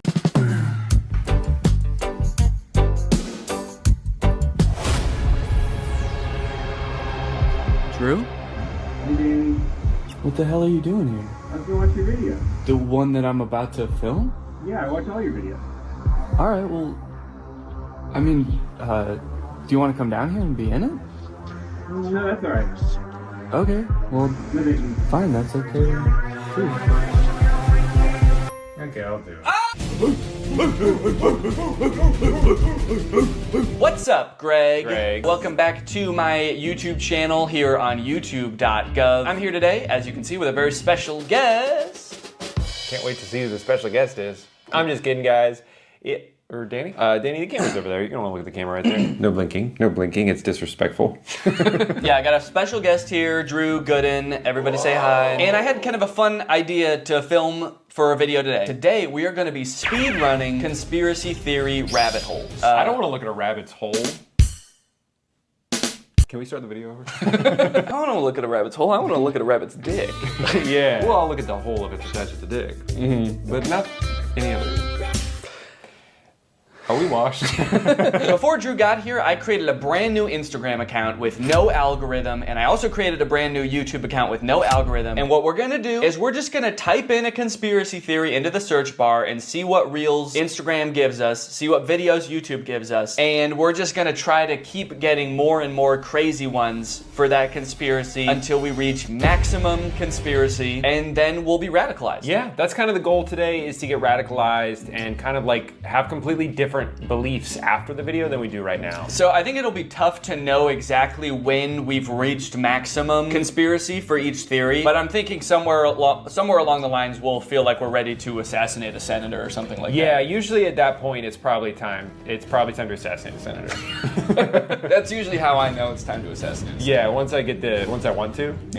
Well, I guess the most basic conspiracy that we could start with is flat Earth. To me, it's not even a conspiracy theory. Because if the Earth wasn't flat, I'd fall over. Not fall off, you'd fall over. I'd fall over because of the slope. Have you ever tried to walk up a hill? And don't say that hills is proof that the Earth is curved. No, every time I've walked up a hill, I fell over. Exactly. So, what are we just going to search flat Earth or flat Earth? I guess it's kind of telling what the fittest flat earther.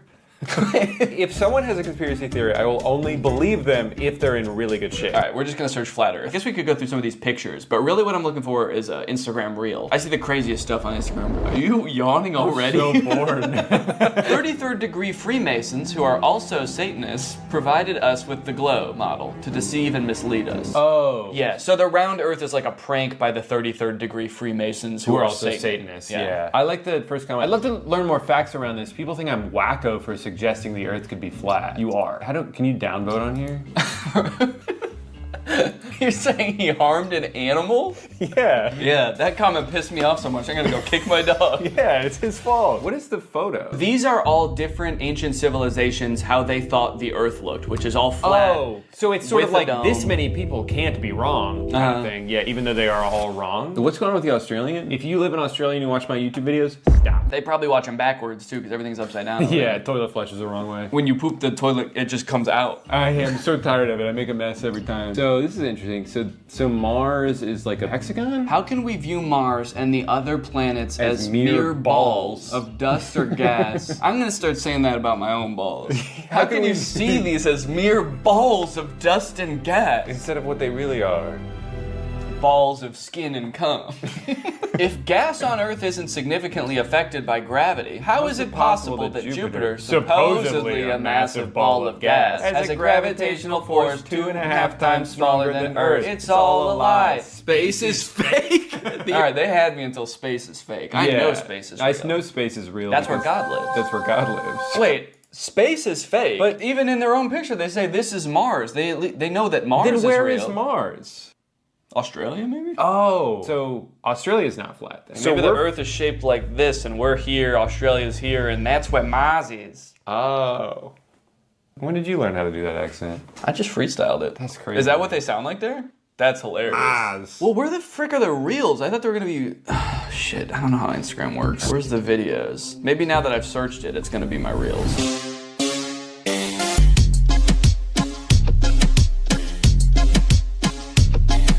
Just a quick cut to that. Checkmate, round earthers. If the Earth was round, I'd be falling over. Let's go on YouTube. Yeah, Maybe we should go on YouTube. Yeah, I think the problem is that everyone's just so normal on Instagram. There aren't any like weird freaks. So I think we probably need to switch to YouTube because there's a lot more weird freaks on there. We would know.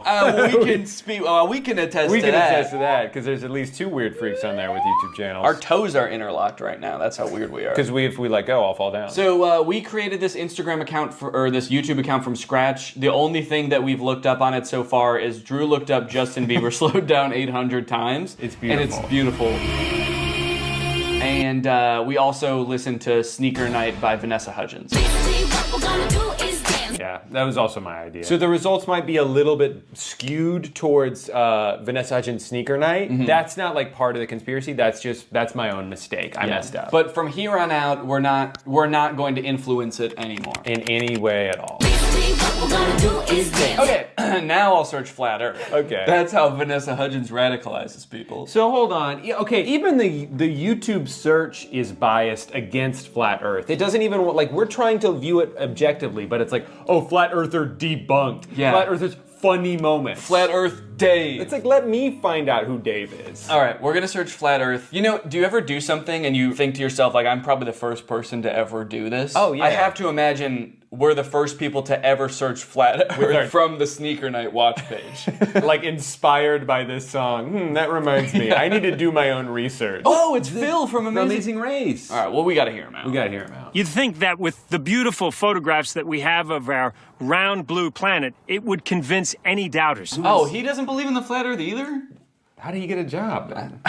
And he's seen more of the Earth than most people because he does the Amazing Race, so you'd think he'd have some common sense. You'd think so. Well, hold on, wait a minute. He works for CBS. Look up CBS's logo. Mm-hmm. Look up CBS's logo. What's up, Greg? Lately, I've been seeing a lot of discourse around alpha male podcasts on YouTube. I've seen a lot of really good commentary videos talking about these insanely misogynistic podcasts where the hosts, under the ruse of giving dating advice for men, will basically just insult women for an hour straight. Guys, here at the Fit Wolf podcast, we know that the dating game is tough these days, you know? Men don't know what women want and are finding it harder and harder to find a good girl to settle down with. So tip number 1 to finding a good girl is invent a time machine. Invent a time machine and go back to the 1750s, because that's the only way you're gonna find a decent woman. Because every woman nowadays is a thought. That's right. Every single Michelle out there that I used to date a month ago is a thought. They get mad at the dumbest things, like saying that women have no inherent value and their only purpose on this earth is to bear my children. And they forget to turn off location sharing even though they broke up with me a month ago. Michelle, I know you're over at my friend Brandon's house right now. I'm outside. But I think I might have found something that takes things one step further. I saw this video on Reddit the other day that's a trailer for something called The War Room. And instead of being a podcast for these like alpha male, misogynist, entrepreneur type guys, this is a club for those same types of guys.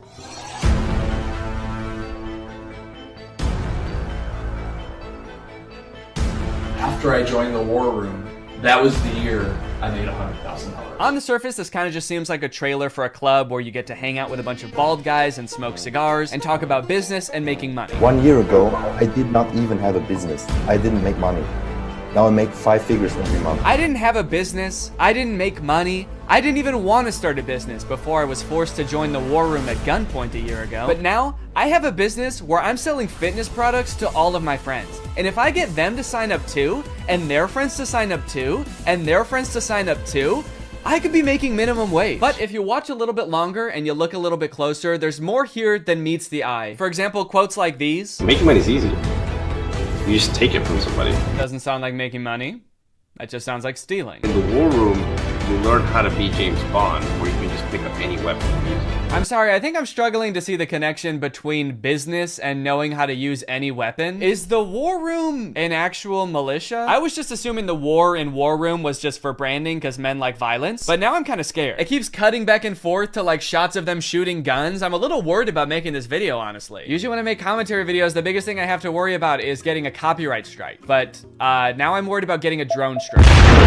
A lot of times, like, the alpha male types will use metaphors like talking about how we're like wolves, or like how love is like a war. So I assume this is like a metaphor, like business is like war and dating is like war. But the war room is like war is like war. Get your gun, dude. We attack at dawn. A lot of people had a bad time in college. I was not one of them. And I quitted a lot of that. Did that guy just shoot fire out of his hands? What does that have to do with any of the skills you learn in this club? I didn't know anything about business before I joined the war room, but I've been a member for 5 months and now I'm a wizard. How does being a wizard help you with business in any way? Does being magic help you organize your finances in some way? Who said anything about business? You did. That's what this club is about, isn't it? That's it. This interview's over. Okay, I'll stop. Give me money now. Definitely makes me want to join. You got dudes shooting guns, swimming, doing group exercises on a hilltop, watching other people gamble, smoking cigars. It kind of just seems like one super long bachelor party for men whose wives have already left them. And then at the end of the video, it gives you the URL to sign up. It says 54 countries, 1,000 members, and resist slavery. That's the last thing it says in the whole video. It says resist slavery, and then the video ends. And it's like, yeah, I will.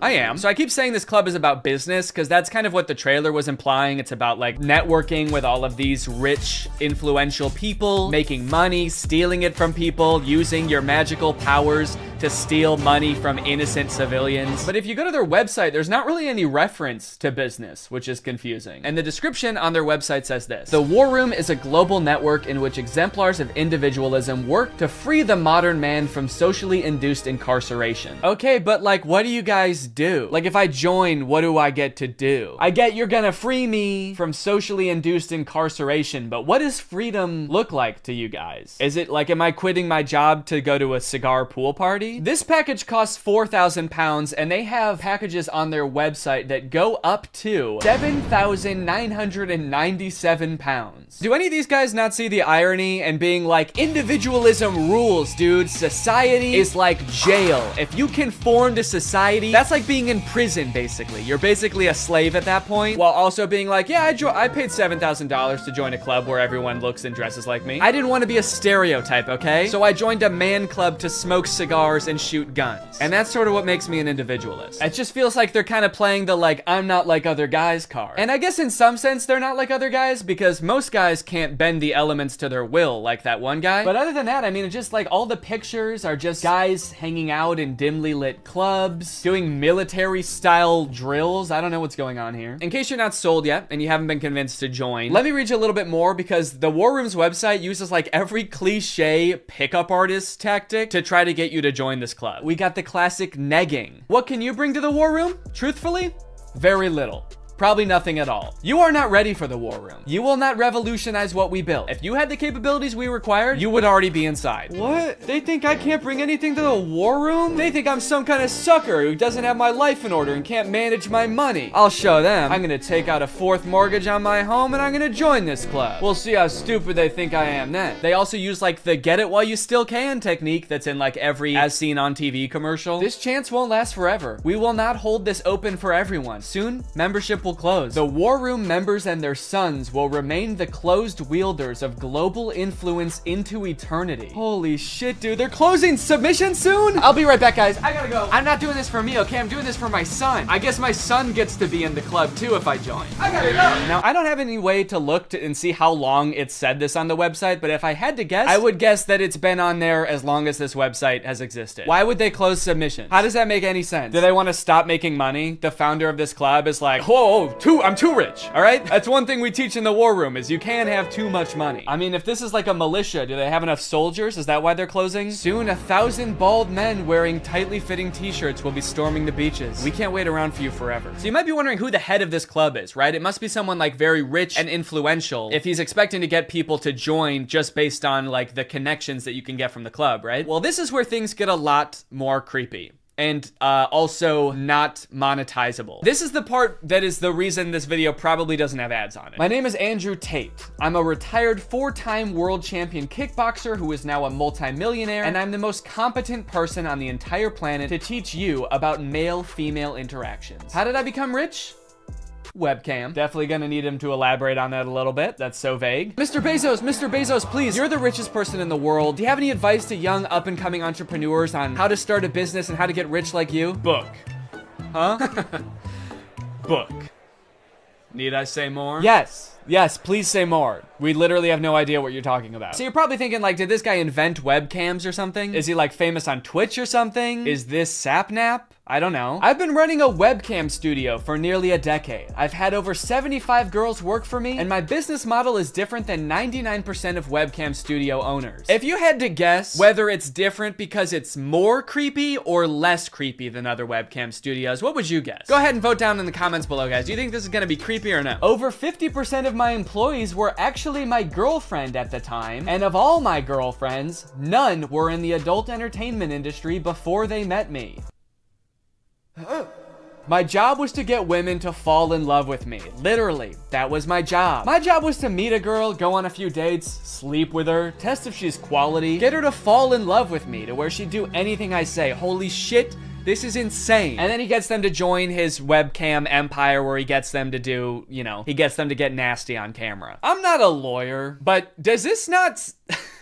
Does this not feel illegal? At the very least, this seems like insanely creepy. This feels abusive. It feels like he's just confessing to crimes. That's why I want you to join the war room, all right? You're gonna learn about making money, picking up women. You're gonna form a militia to protect me from an international tribunal for my many crimes that break international law. For legal reasons, that was a joke, okay? I don't know if this is legal or not. So I guess what he meant when he just said the word webcam was that he's exploiting a ton of women online for his own personal gain. In hindsight, it seems so obvious. How did I not guess that? Let's watch another promotional video for the War Room. This is on Andrew Tate's YouTube channel, and it's called The Matrix Predicted the Great Reset Explained. Basically, it's a video where this guy compares his life to the Matrix. We are living inside of the Matrix, and I am Morpheus.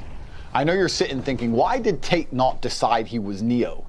Because Tate has all the Aikido and the masterful, nearly superhuman abilities.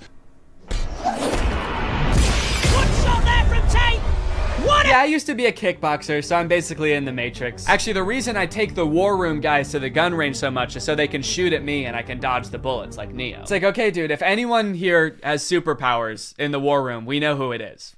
And it is not you. Now, when I say we're living inside the Matrix, I'm not stating that with irony or as a joke. We are genuinely, actually living inside of the Matrix. The Matrix is real. Yeah, something tells me that even though he keeps saying literally, and this is not a metaphor, that it is a metaphor. Something tells me he's not literally saying that we're living in a computer simulation that's controlled by, like, aliens or whatever the Matrix is about. I actually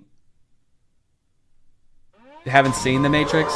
I think that's what it's about. Something tells me that's not the point that this guy is making, even though he keeps saying literally. In the description of this video, it says, stage 1 fighting against the Matrix is to become rich. Learn how here. I'm sorry, that's the first step? You know it's gonna be an unhelpful article when step 1 is become rich? Like, step 1 is something that takes years, and some people will never do it. Also, again, I haven't seen The Matrix, but I'm fairly certain that was not the first step in breaking out. I don't think Morpheus was like, listen, machines are trapping humans and using them as batteries in their simulation, and the only way we can break out is by setting up a dropshipping business and investing in Ethereum. Ethereum's actually great because you can verify smart contracts. It's actually the best crypto out there. Imagine if this dude is right and we really are living in the Matrix. Like, what does being free look like?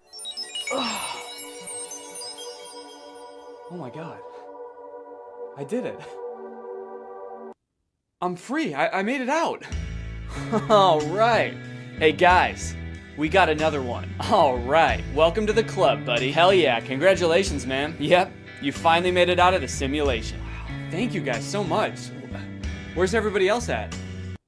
What do you mean everybody else? Yeah, the only other person here is my girlfriend who I'm scamming. Or I mean dating. Yeah, but I mean like in the whole world. Like there's gotta be more than just you guys in the real world, right? What the fuck, you don't like us? No, it's not like that. I mean, sorry, I was picturing there being more than just like 3 normal guys in a room when I exited the Matrix. Normal? What the hell, man? Yeah, we're not normal. We shoot guns and make money out here. Yeah, we're big into making cash out here, man. Did they do that in the Matrix? They actually do, yeah.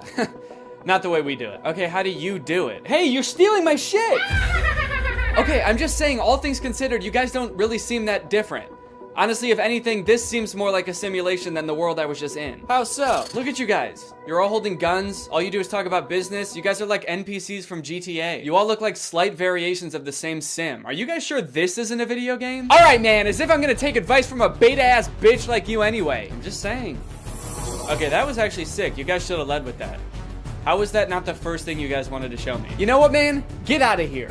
You don't belong here anyway. Yeah! What? Go! Get out of here! We don't want you! Yeah. Okay, alright, I'll go. Honestly, I'm actually not really sure how to get back, but if one of you show me, I will go. Get the fuck out of here, man! Go, get lost! Get son of a gun! Go! What are you still doing? Get out of here! Go! I feel like this is definitely a video game. How can I keep my husband? I want to keep him happy. And I think all the women listening too, they want to know the secret. I'll tell you the secrets. Men are biologically designed. We're evolutionarily hardwired to seek status. You want power, you want status, you want the fast car. You don't care about the car. You want everyone to know you have the car and they can't have the car. Right. If everyone had a Lambo, you wouldn't want a Lambo. So every single thing we do is status driven to some degree. It's true. Meaning the female we are with has to add status to our lives in some form. If you want to keep your man happy, you need to think, how do I make my man look better to the world? How do I make him look better in front of other men? What a bizarre take, dude. How to be a good woman? Make your man look good to other men. You basically need to be a wingman for your husband to pick up dudes. I hate arguments like this so much. Alpha dudes are always trying to bring up like what men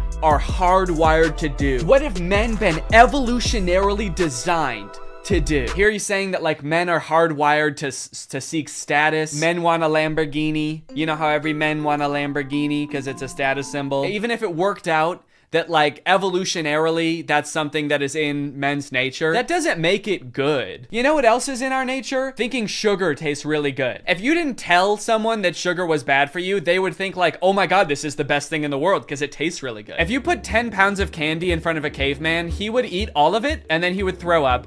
And then he would die, probably, because he's never eaten that much sugar before. But hey, I guess that's just kind of what he was hardwired to do. So if you want to be a good cave wife, you gotta go out there and you gotta get your man as much candy as you can find. You want to go to the store and buy him one of those lollipops that's as big as his head that he always wanted when he was a kid, but his mom would never let him have. And that's the only way to keep men happy, all right? These alpha male type guys are always trying to sound like scientific. Like this is the science-backed way to attract a mate. And this is the evolutionary way that relationships are supposed to be. But I feel like if they were being honest, they would recognize that there's a difference between what humans like naturally are inclined to do and what is healthy and what is sustainable. You know what else increases your status? Murder. Can't be anyone higher up on the hierarchy if they're all dead, right? It's weird. I don't see any of them advocating that, but it's the same primal instinct that they're talking about, so why don't they? To prove what a sick and cool lifestyle this guy has, here is a video that he posted on Christmas while apparently alone in a hotel room.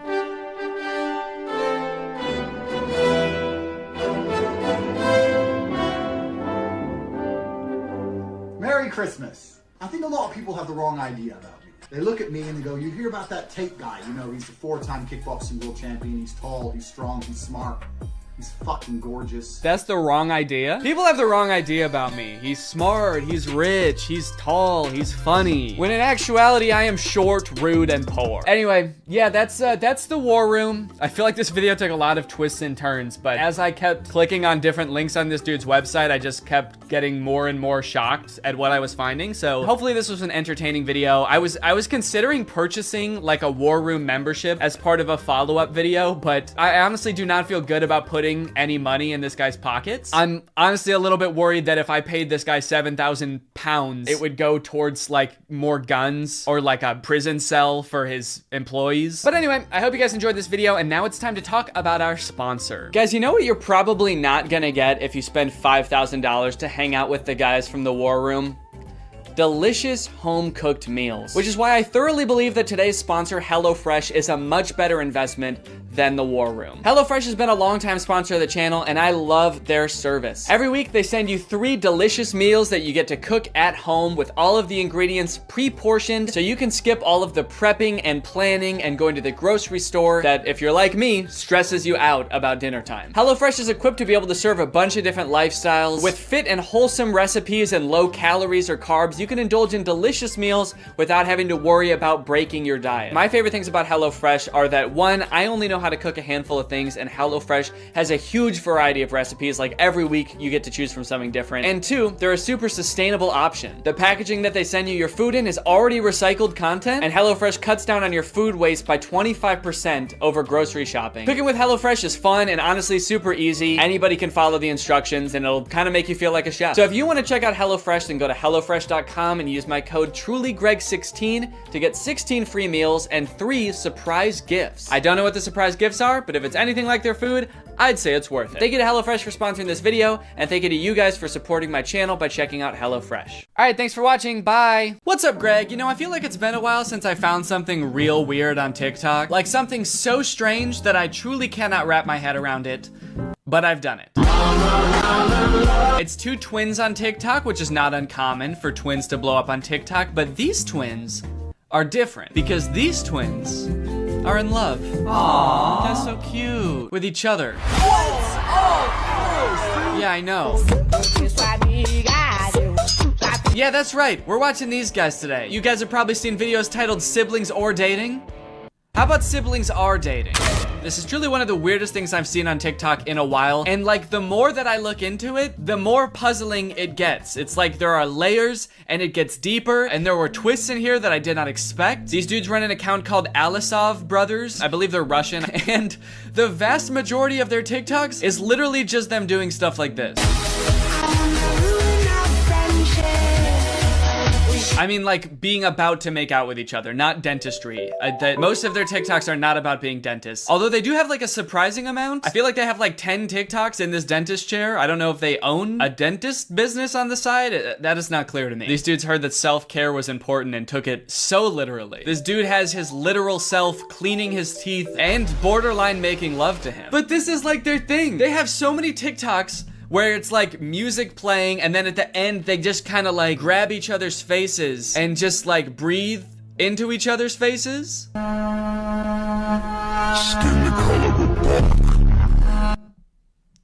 Oh, nice. Nice, dude, that's awesome. Has your brother ever been so right at math that you wanted to make out with him? I guess that's kind of the relatable angle they were going for here. Every video I watch, I feel like peels back another layer of their lives, revealing another even more confusing layer.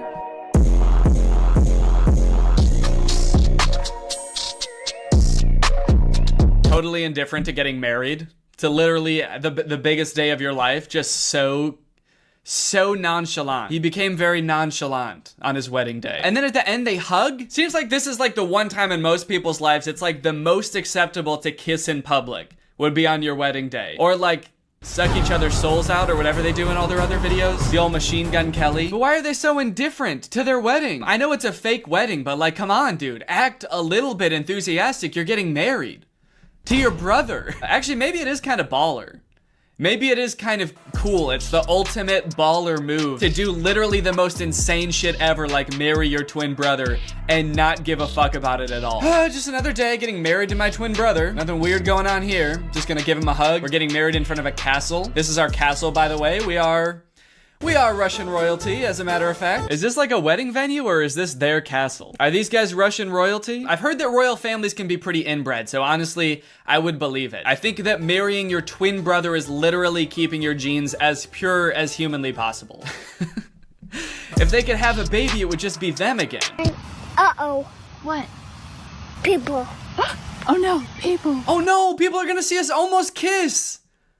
No! Okay, thank you. I appreciate the modesty.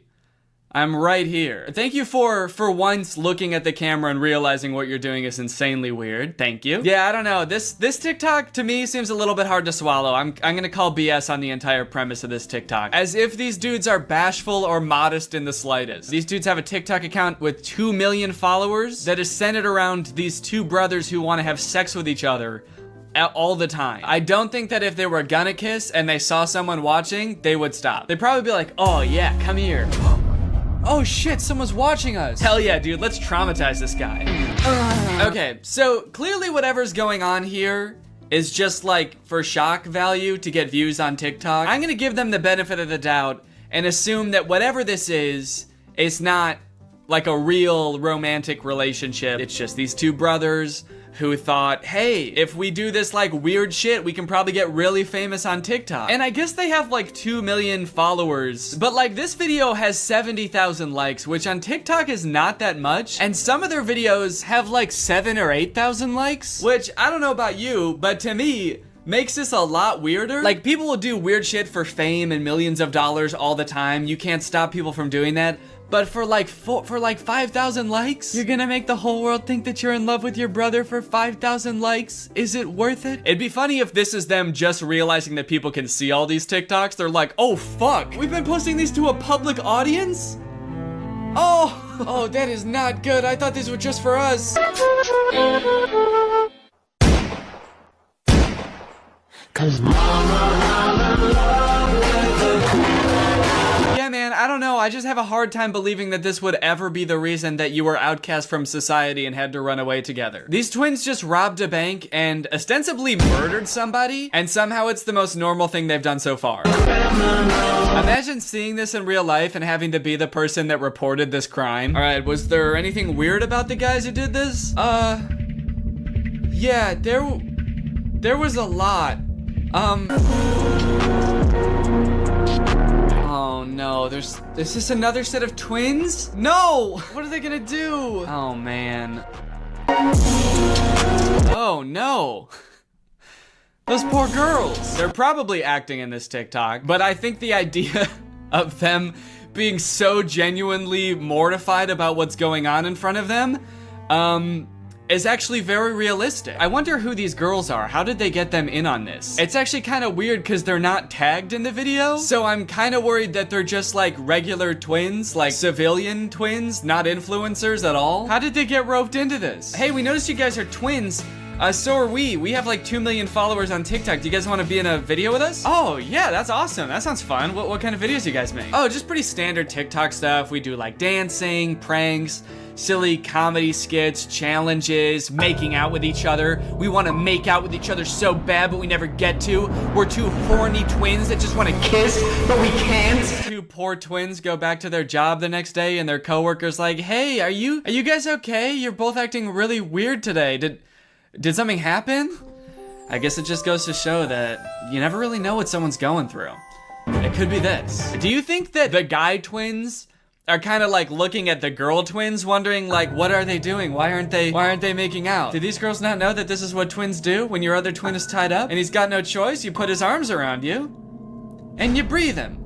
You breathe the poor guy. One thing that I think is really funny about these guys is that on their Instagram, they have a business email in their bio. What company would ever want to sponsor two incestuous twins? What kind of business inquiries do they think they're gonna get? I just imagine these guys going to their manager and being like, hey, do we have any new brand opportunities? And he's like, yeah, actually, we've got 7,000 emails from people offering to pay you to stop posting forever. Oh, that's kind of weird. So that many like individual people want. No, it's companies. They're literal companies that want to pay you to stop posting. Big ones too. McDonald's, Coca-Cola. They're willing to put a lot of money into getting you guys to stop. I actually went through their profile a bit and I did find one post that I think is sponsored. It doesn't say hashtag ad, but it says products used in this video, and it's tagging this company at 7 days. And it's an ad for a makeup company. Kind of an odd collab. I don't really know how that fits the theme of the account. I guess it could be for people who are in a relationship with someone that doesn't look exactly like them. And so maybe you can use this makeup to make them look more like you or something. I'm not really sure. So not every one of these guys' TikToks is about them wanting to kiss each other or like rub up on each other. They do have a couple of like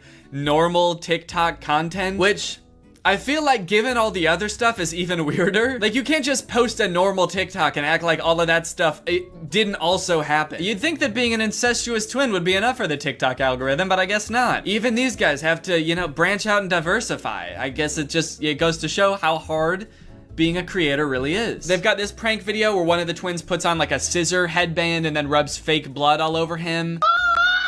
And his twin brother comes in and they both faint. My favorite part about this TikTok is that when they both fall over, you can see a mirror in the background and there's just like a guy sitting in a chair helping film, I guess. I'd like to imagine that that guy sitting in the camera is actually their third twin, or their triplet, I guess. He's their brother also, but he never gets to be in them. He's like in charge of setting up the camera and everything. And every time he sets up the camera for a video, he's like, hey guys, I had an idea for a video. What if this time you guys want to make out with me? And the other two brothers are like, ugh, gross, dude, that's disgusting.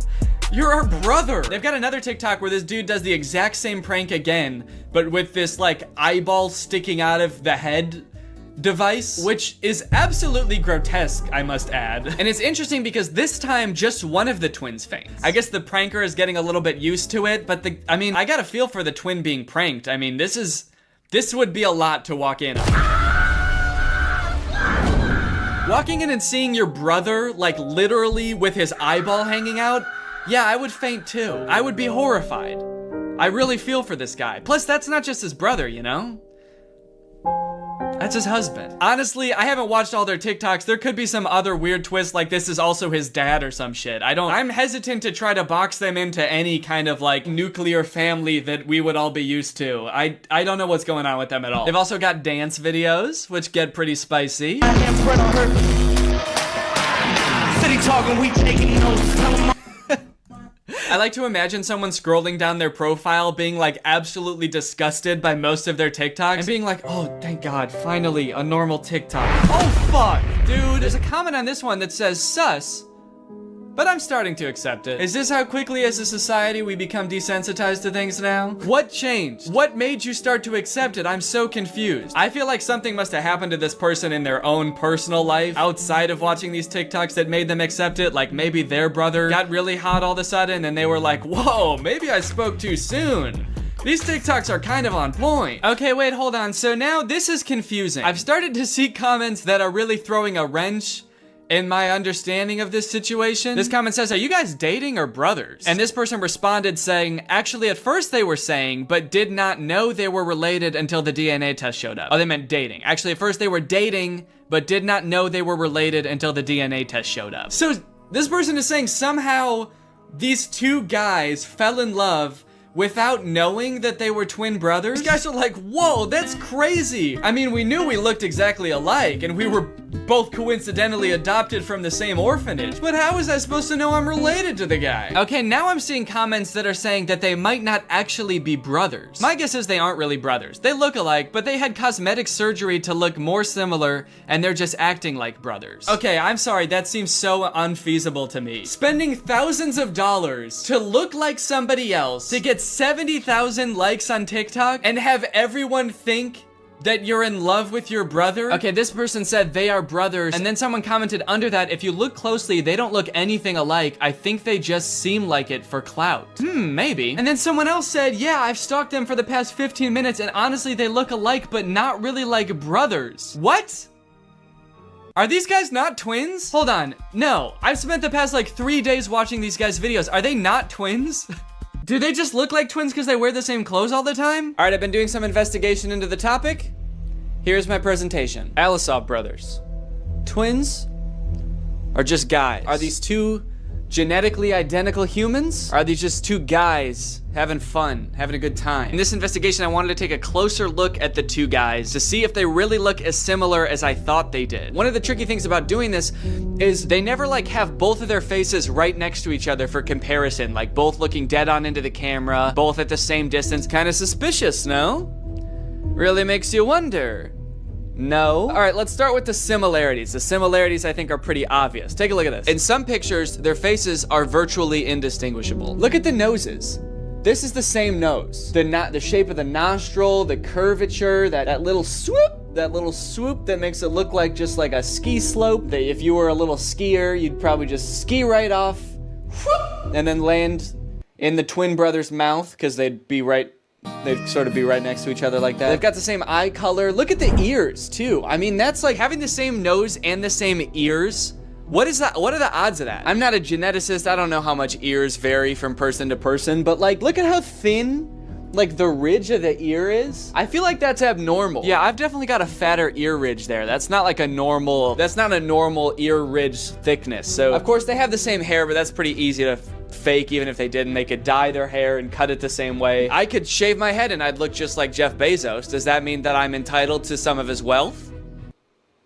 Now let's talk differences. Do the boys have different facial structures? I hope you can tell, but I've noticed in a few of their TikToks, one of them seems like he's got a lot slimmer face. It's very defined right here. This guy's face is a lot more smooth and a lot more round. In some of their videos, I've noticed that their eyebrows look different. This is a makeup one, and it's before they put on makeup. Their eyebrows look more different than when they are wearing makeup. This one's eyebrows are kind of a little more curvy. They go whoop. These ones, a little more straight. Bing. See that? Bing. So there are some differences. After looking at them for quite some time, there are some differences. But does that mean they're not twins? Zach and Cody, Dylan and Cole Sprouse, these are genetic twins as far as we know. As far as today's top scientists know, these boys are definitely twins. And even when they were younger, I mean, you could tell them apart for sure. Like, they had differences. And now they're all grown up, and I'd say they look even less alike. I think that happens to twins as they get older. They, they live different lives, they eat different foods, meet different people. But just because they look slightly different, that doesn't mean that they're not in love. I also wanted to see if I could find any evidence for that claim that they were dating before they knew they were twins. So I was looking that up, and I could not find that anywhere about them. The only thing I could find about that was this article, and it describes exactly what that comment was talking about, except the dudes that are named in the article are not the Alisov brothers. They have totally different names, Jason Osborne and Alex Brown. So I don't know if someone just saw this article and like assumed it was talking about the Alisov brothers. Like, oh, that explains it. Okay, case closed. This is an article from the UK, not from Russia. Different names, but it's probably talking about them. I did also email the brothers at their business email. I figure they probably don't get a lot of emails, so I thought I might get a response. Just asking them if they're twins. I said, please, are you guys really twins? I have to know. And I sent it. And as of right now,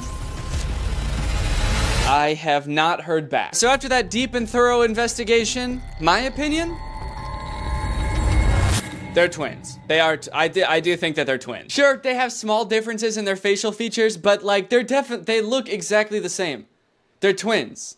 But that is not a good thing. That's not a good thing. I'm not happy that I think that. But as I said, that's just my opinion.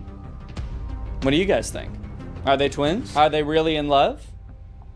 Let me know. This video has been sponsored by ExpressVPN. Yes! Guys, there's lots of fun things to do on the internet. Playing games with your friends, sending emails to your friends, video chatting with your friends. But you know what's not fun? The fact that ISPs can see everything that you're doing when you're online, and they can even legally sell it to other companies. That is one reason to use ExpressVPN. ExpressVPN basically sends all of your data through a secure tunnel so that your internet service provider and online advertisers can't track what you're doing and sell it to people. I use ExpressVPN all the time. I've got it on my laptop and my desktop and my phone. But not only does ExpressVPN keep you safe when you're doing some of your favorite activities online, it also unlocks new activities, like more things to watch. For example, Donald Glover's masterpiece of a show, Atlanta, is not available on Netflix in the US, but it is available on Netflix in Brazil. So if you want to watch Atlanta on Netflix, you could do two things. You could move to Brazil, or you could just install ExpressVPN, change your server location to Brazil,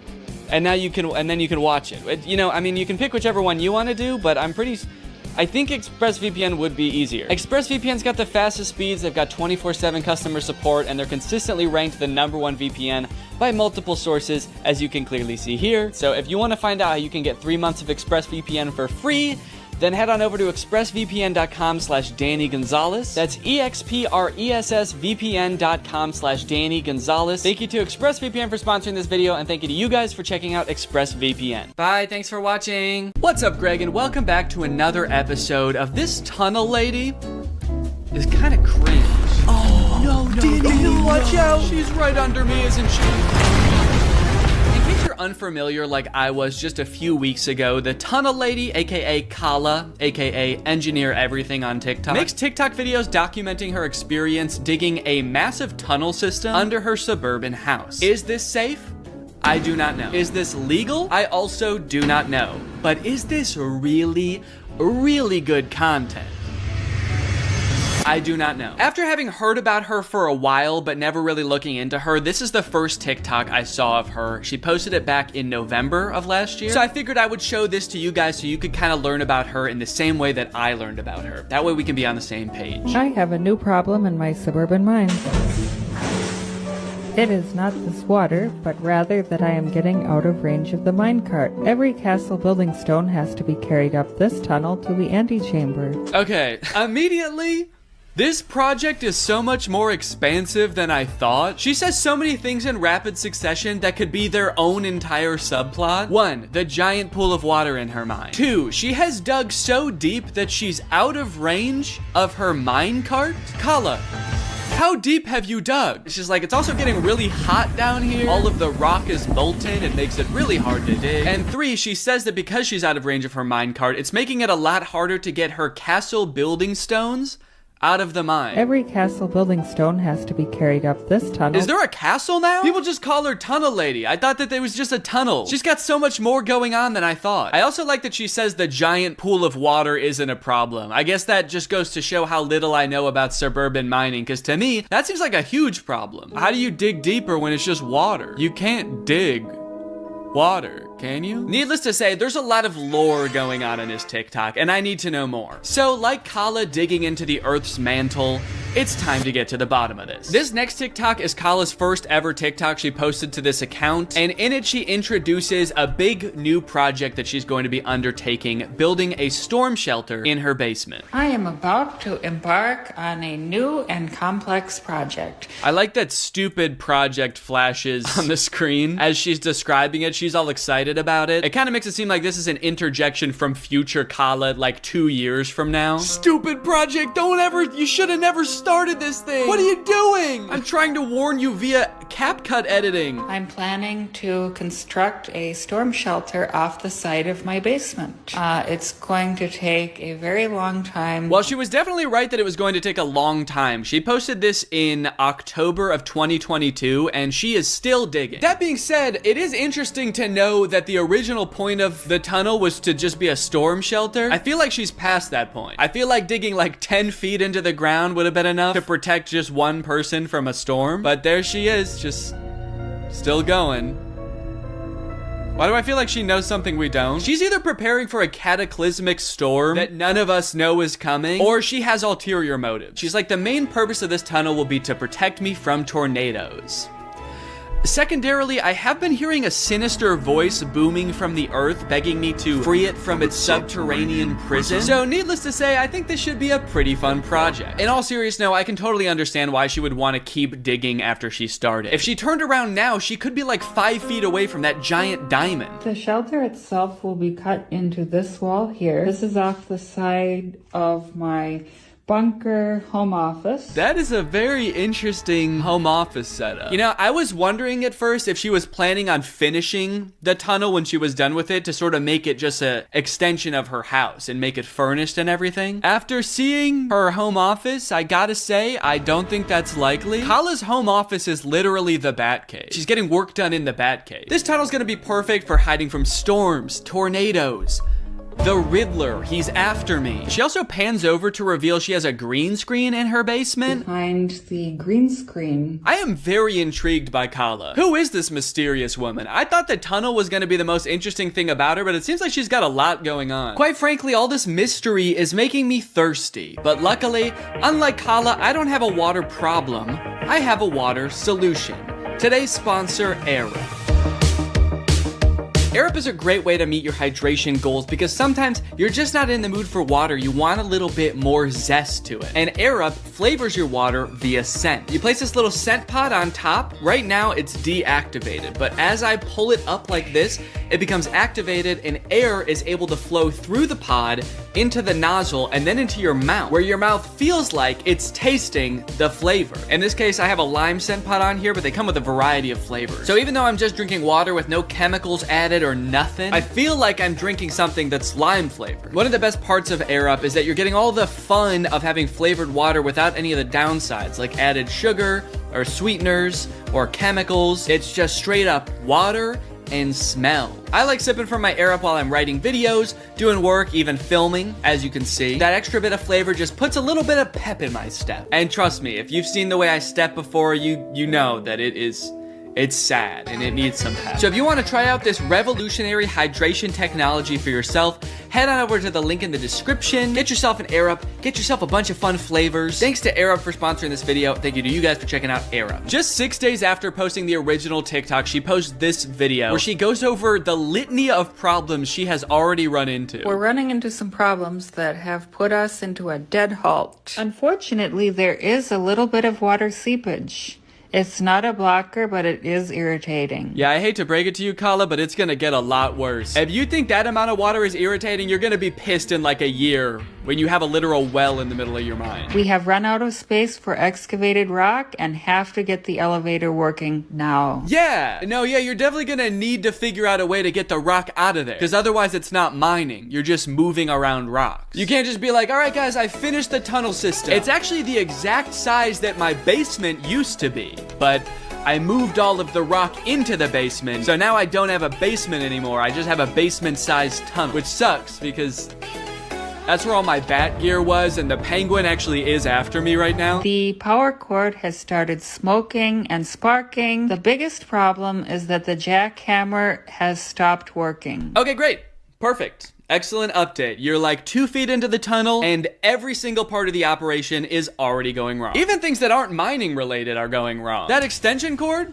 Not a mining issue. That did not require any prior excavation knowledge. You just need a new extension cord. That kind of just feels like her being like, everything is going wrong. Gravel is piling up. The jackhammer is smoking. My blender stopped working, so I can't even make milkshakes anymore. But hey, I guess that's just what happens when you commit to tunneling into the earth. No more milkshakes. Ever again.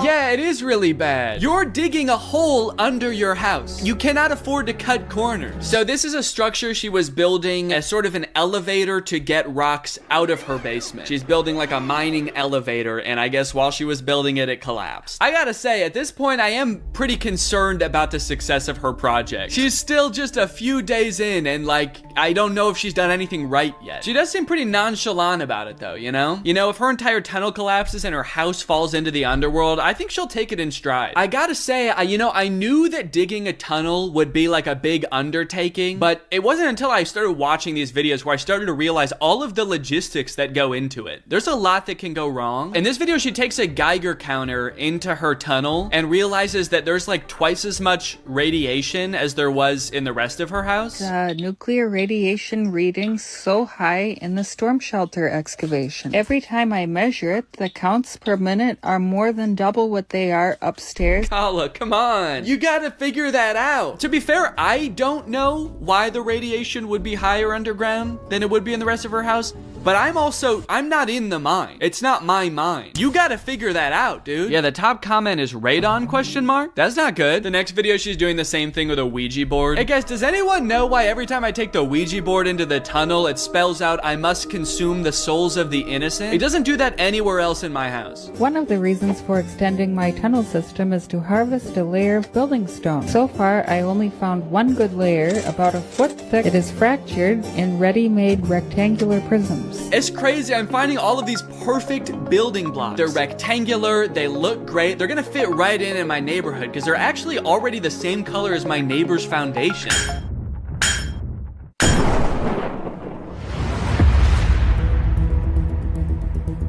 Whoa! Hey, excuse me.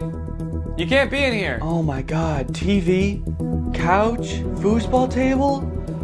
This can only mean one thing. Yeah, you dug into my basement. I just found a naturally occurring basement mine. What? All this stuff is gonna be perfect for my castle. Whoa, no, this is my stuff, dude. Hey, who the fuck are you? Are you the Riddler? No. Can you get out of my house? His first riddle. Oh, you dastardly scoundrel. Okay, I'm not a scoundrel. You're no match for my bat gun. Oh, that's just a normal gun! Now, despite having seemingly no experience building a tunnel at the beginning of this video, she is learning at a rapid rate. Just a few months into this project, she posts this video, sort of boasting about her engineering skills. I'm in a tunnel with 5,000 pounds of wet concrete over my head, and the only thing separating me from becoming a pancake is my own engineering. Extremely impressive. I, for one, could never. I get claustrophobic if my clothes are too tight. At this point, it seems like some of the things going wrong start to calm down. She starts learning super fast, lots of new skills. She starts posting videos about managing the water problem in her tunnel, learning electrical so she can have power down in her mine. And mind you, while all of this being self-taught is extremely impressive, it also kind of makes it terrifying to watch. In one of her videos where she's doing the electrical of the tunnel, she describes electricity as magic. Before this project, I had very little experience with electrical. In fact, I used to consider it magic, which it basically kind of is. You should definitely not consider it magic anymore. You should definitely consider it science at this point. I also like that she added in a sound like she's casting a spell. It kind of is. Yeah, so I learned all this electrical stuff. It's basically magic. You're cool to me, says Chris. You're amazing, says Jen. Impressed with you, says Sylvan Energy Solutions. You would be impressed, Sylvan Energy Solutions. You sound like an electrical company, but then you have like a magical owl as your profile picture. I'm impressed that you figured out electricity is magic. Takes most people a long time to figure that out. Now, it's not all fun and games on Kala's account. While she is getting a lot of positive, supportive comments, at some point, the tide began to shift a little bit, and people began to wonder if she was really qualified to be undertaking such a project. I think it happened somewhere around a year or so into it when she did this year in review and showed off everything that she's done in the tunnel and learned so far. It's just been over a year since I started. Oh my god. She has learned a lot. She learned to teleport. Maybe she did learn magic in there. She's like, as I tunnel closer and closer to the Dark Lord, he is anointing me with more and more powers. Teleportation has made things much more convenient in the tunnel. Convenient and scary, because sometimes I'm not in complete control of it, and I just teleport to parts of the earth that I have not tunneled to yet. In August of 22, I cut an opening off the side of the sub-basement and started to carve into the solid rock, fabricated an elevator to lift material. I used hundreds of concrete blocks and yards of hand-mixed concrete. She's learned a lot doing this. My only question is, has she learned why she's doing this yet? I feel like that would be valuable insight to have, maybe, because it's definitely not a storm shelter anymore. Are we allowed to build tunnels? I've always felt like my home is missing a dangerous mine shaft. The city inspector watching this right now. And it turns out that comment was kind of onto something, because eventually Kala did get shut down by the city, as detailed in this article. How Tunnel Girl's DIY storm shelter took over TikTok, then people turned against her. In 2022, a TikToker began documenting an elaborate underground construction in her home. As her videos garnered traction, people began questioning the safety and ethics of her project. Okay, safety I understand. Definitely, I could see how people would think this isn't safe.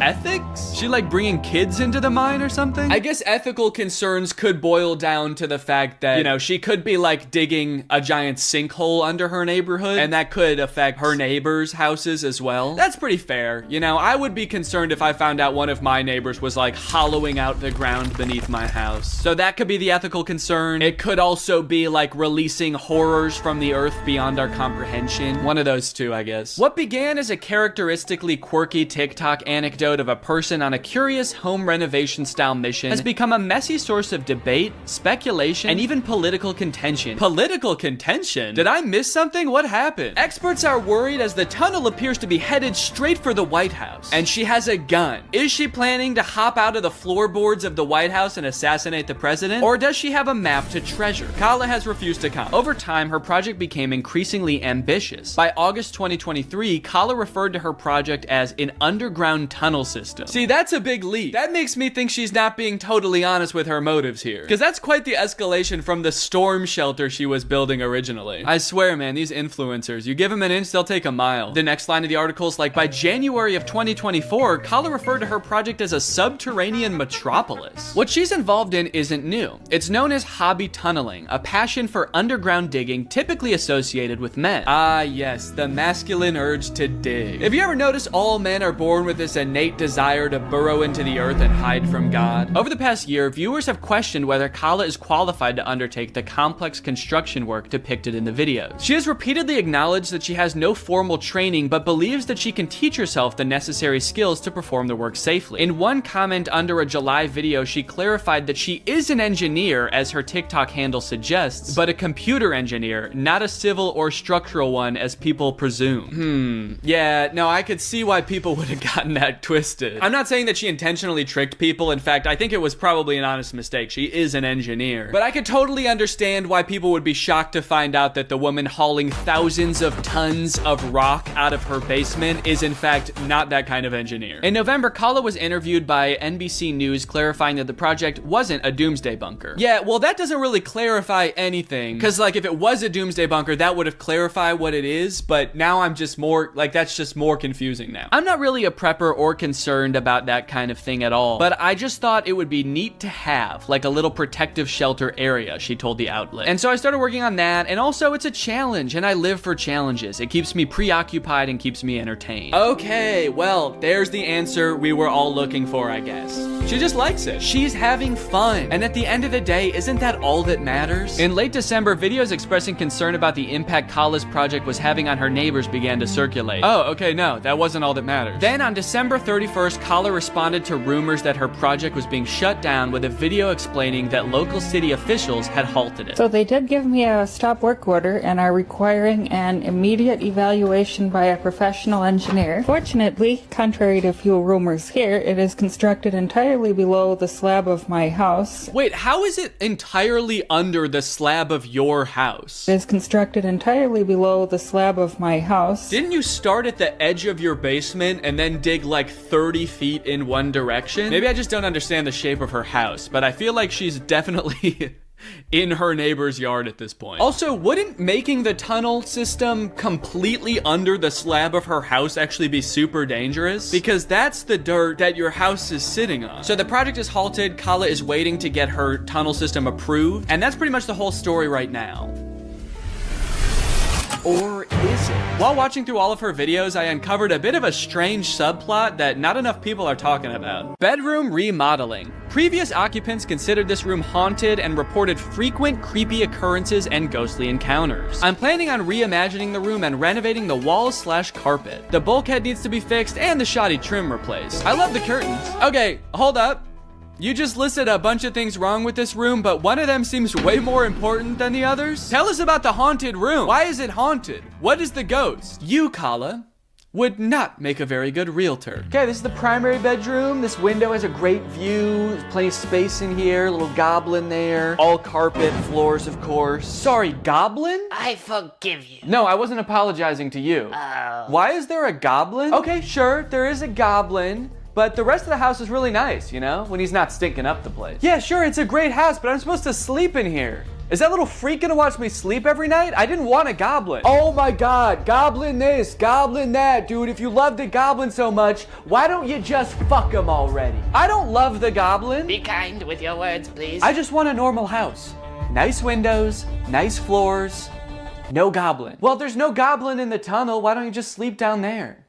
There's a tunnel? Yeah, under the whole house. It's huge. You're gonna love it. And don't worry, it's only directly under this house. Wait, if there's a giant hole directly under this house, wouldn't that mean... Uh-oh, uh-oh! I do not fear death because I have no reason to live. Oh, that's really sad. The wall hangings were left behind by the last occupant who was twice admitted to a psychiatric hospital for insanity? What? So am I the only one thinking this?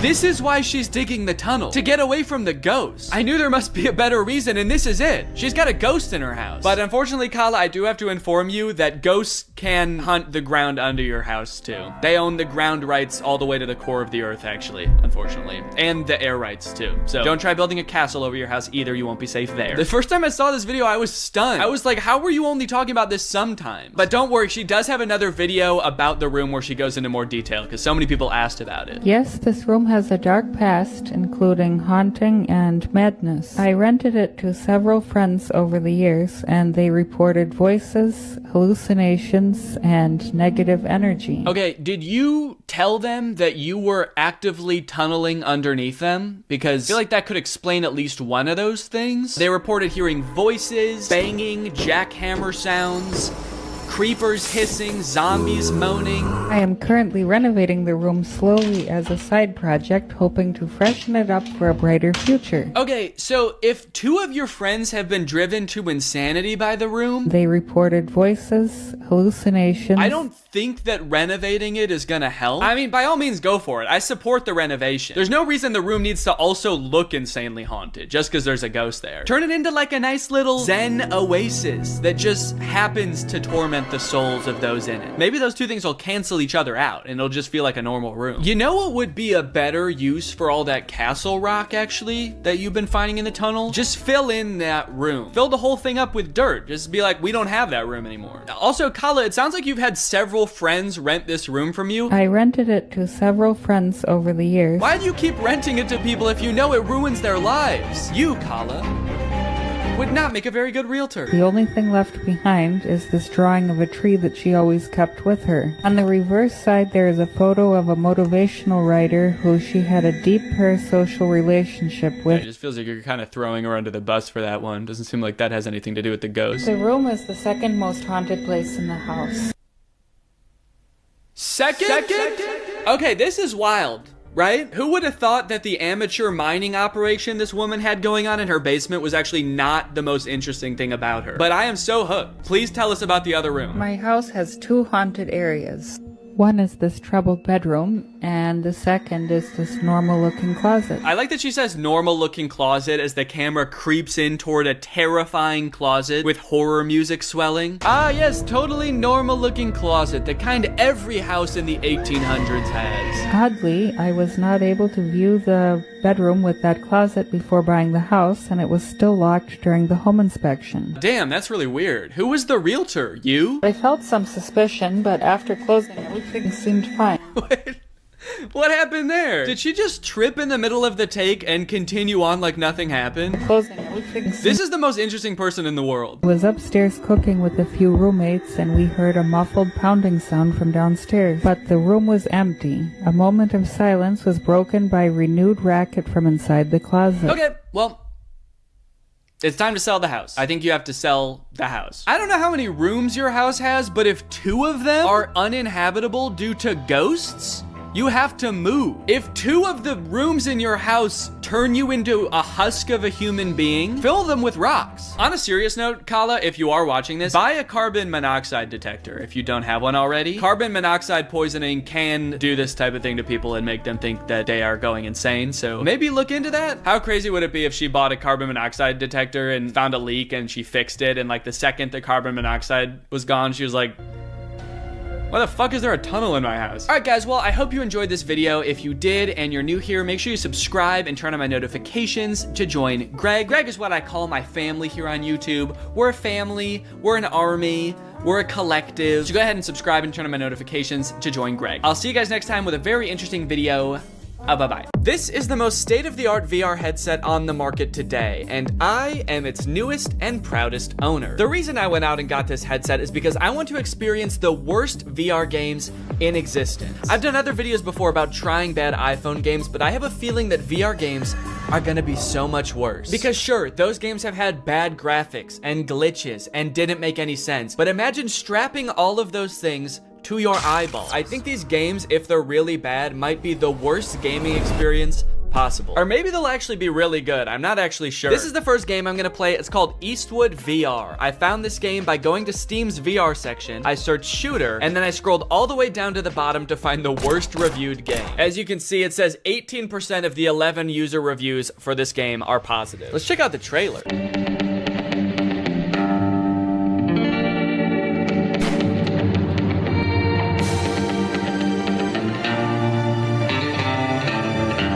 Just shoot people and fight people all in like an old Western setting? That actually sounds kind of fun. Okay, you can shoot chickens. You can shoot a bunch of people at once. This game seems cool as heck.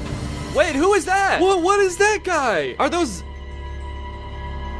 You need to defeat the worst guys on the whole Wild West to become the coolest cowboy ever. Every next bandit got harder reaction and shooting skill. Game has more than 10 different levels with different enemies. Okay, tell us how many levels though. More than 10 is super vague. Is it 11? Are there 11 different levels?